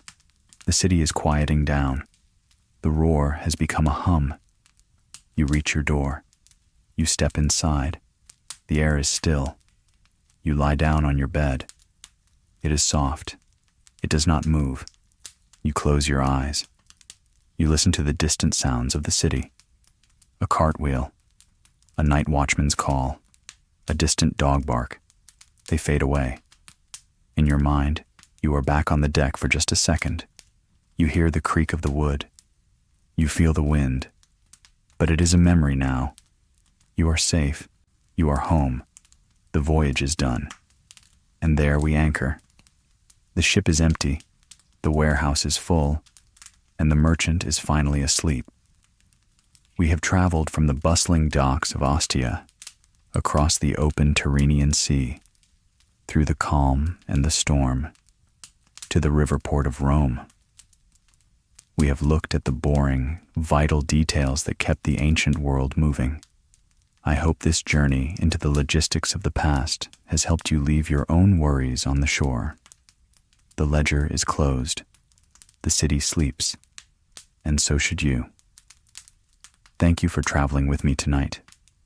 If you enjoyed this quiet look at history, please like and subscribe for more boring adventures.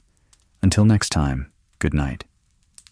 Sleep, sleep, sleep. If this journey through the duller side of history helped you unwind and maybe even drift off, please let me know. First, hit that like button if you enjoyed this historical lullaby. Second, subscribe to the channel so you don't miss future installments of history too boring to keep you awake. Finally, I'd love to hear your thoughts. Drop a comment below about which historical topic you find so mundane. It deserves to be our next sleepy video. Your suggestions will shape our journey into the world's most delightfully dull past.